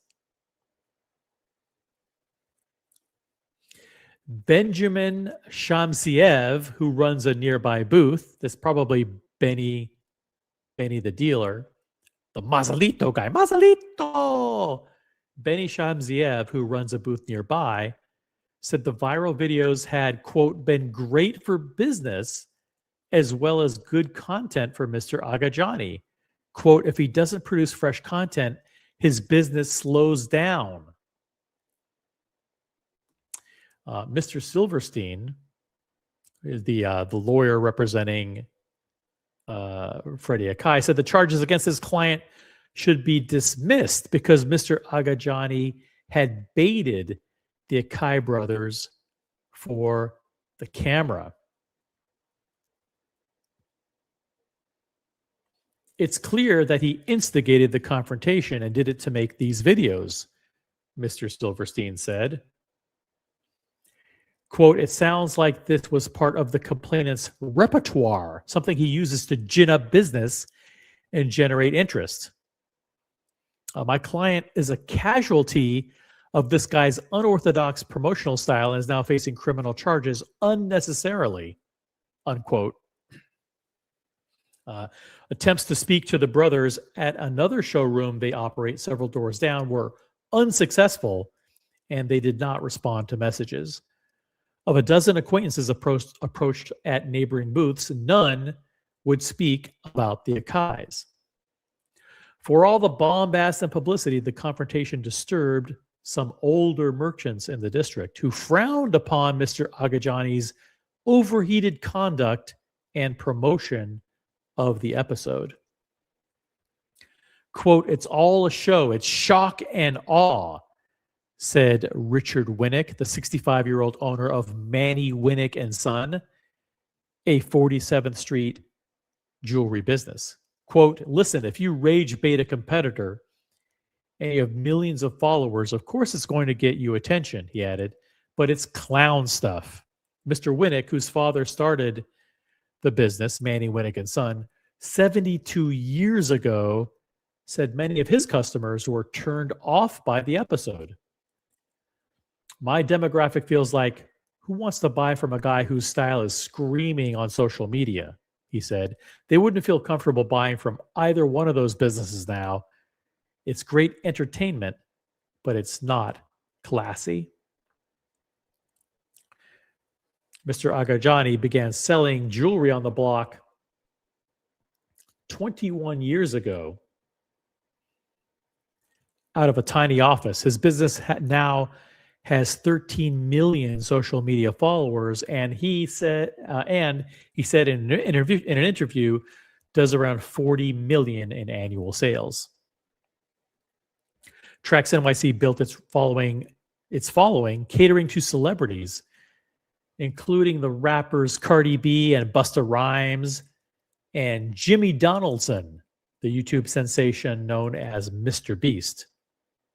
In the rear of the 47th Street Gallery is a staircase that leads to Trax NYC offices, which include a VIP lounge with complimentary liquor, pre-rolled joints, and a video game console. Nearby employees in their 20s sit at a table handling online and phone sales and taking custom orders.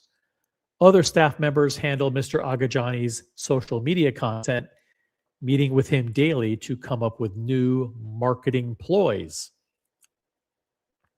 He has thrown cash in the street, run jewelry over with his car, and shot a diamond-tipped bullet into a bar of silver, all filmed and posted online. But he insists that the confrontation with the Akai brothers was about, quote, sticking up for the customer, not promotional theater. It happened, he said, after Akai Diamonds sold a customer a bracelet for $21,000 on the false claim that it was a Trax NYC piece made with 14 karat gold. He said the customer later had the bracelet tested, learned it was less valuable gold, and called Trax NYC to complain. Mr. Agajani said he gave the customer his money back and wanted compensation from the Akais. For me to be strangled for the world to see is not a commercial, he said. None of this is what I want to be doing. I already have an extraordinary online presence and extraordinary clients. I don't need to be screaming in my own exchange. One thing is certain, Mr. Winnick said, social media has brought new attention and customers to the Diamond District, which can only be good for business. Now, Instagram is reaching people who never heard of the Diamond District. For Gen Z and millennial customers, the Diamond District is like reality TV. On Thursday, Mr. Agajani and his social media team were back at it. They marched from his shop to Times Square with $21,000 in cash and began tossing bundles of money into the air as scores of passersby scrambled to gather wind-scattered bills. Mr. Agajani, with images of the Akais taped to his shirt, lambasted the brothers to an employee's camera as he tossed the cash. He and his crew then rushed back to 47th Street to edit and post a video of what they had done. Wow. That is the article from the New York Times.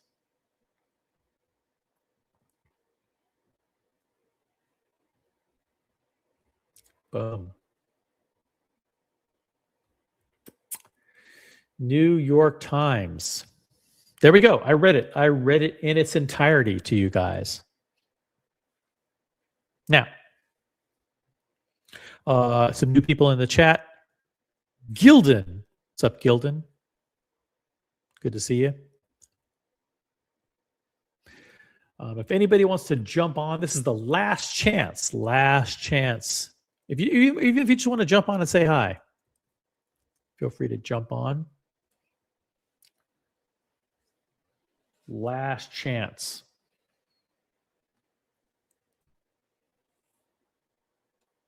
Three hours and 30 minutes. 3 hour and 30-minute stream. You can't say that I didn't deliver. I didn't deliver for you guys tonight.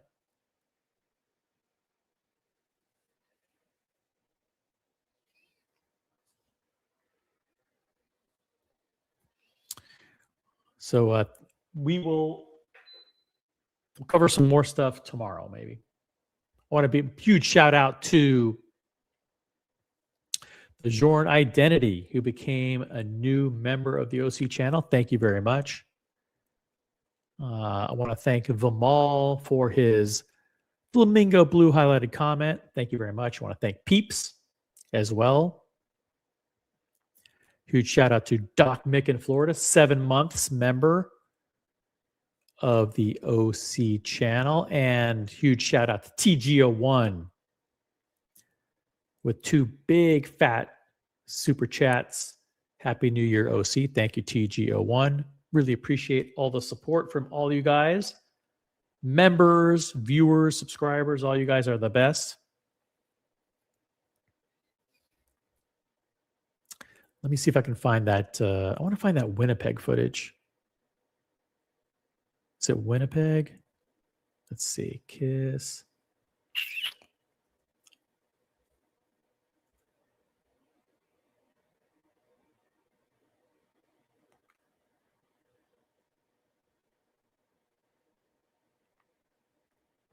That would be for Ace. For Ace. Maybe it was Calgary. Oh, it was Calgary.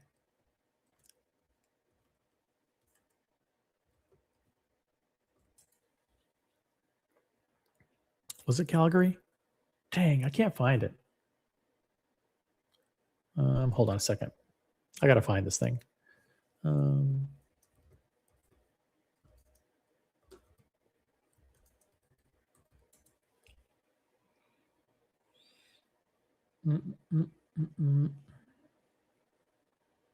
Winnipeg. Yeah, it was Winnipeg.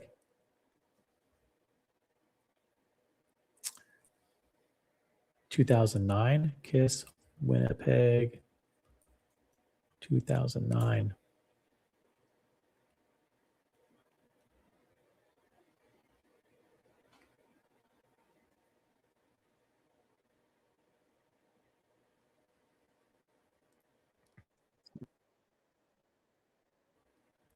Seems like it could be later than 2009.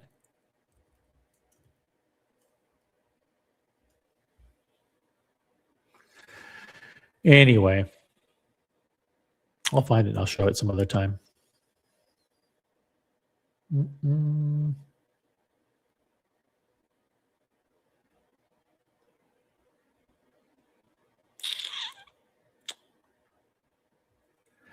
All right, guys, we done.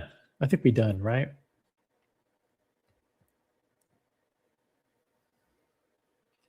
No, it wasn't 1989. Let me find it. Let me find it. Now I really want to find it.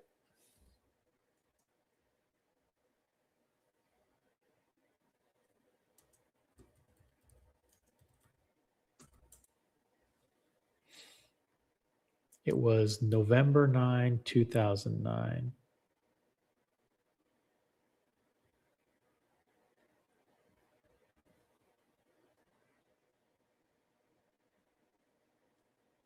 Let me see if I can find it.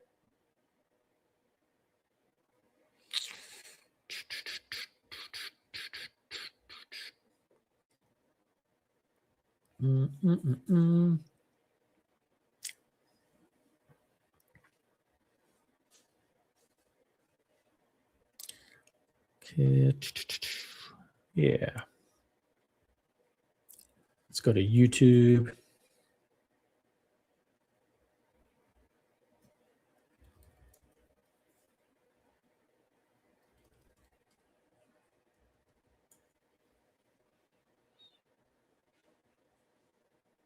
Oh, here we go.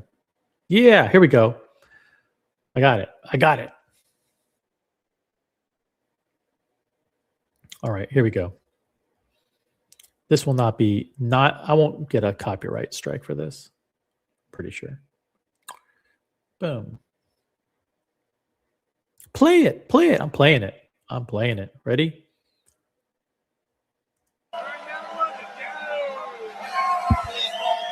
Thanks, TG01. It's okay. It'll go out.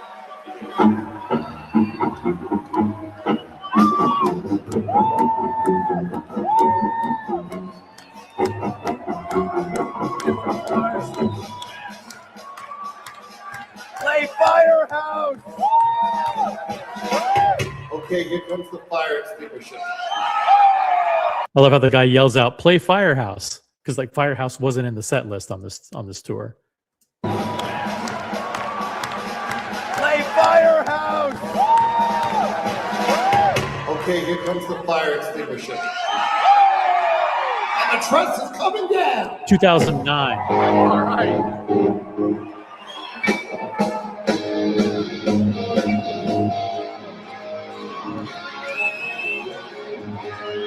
This is for Ace.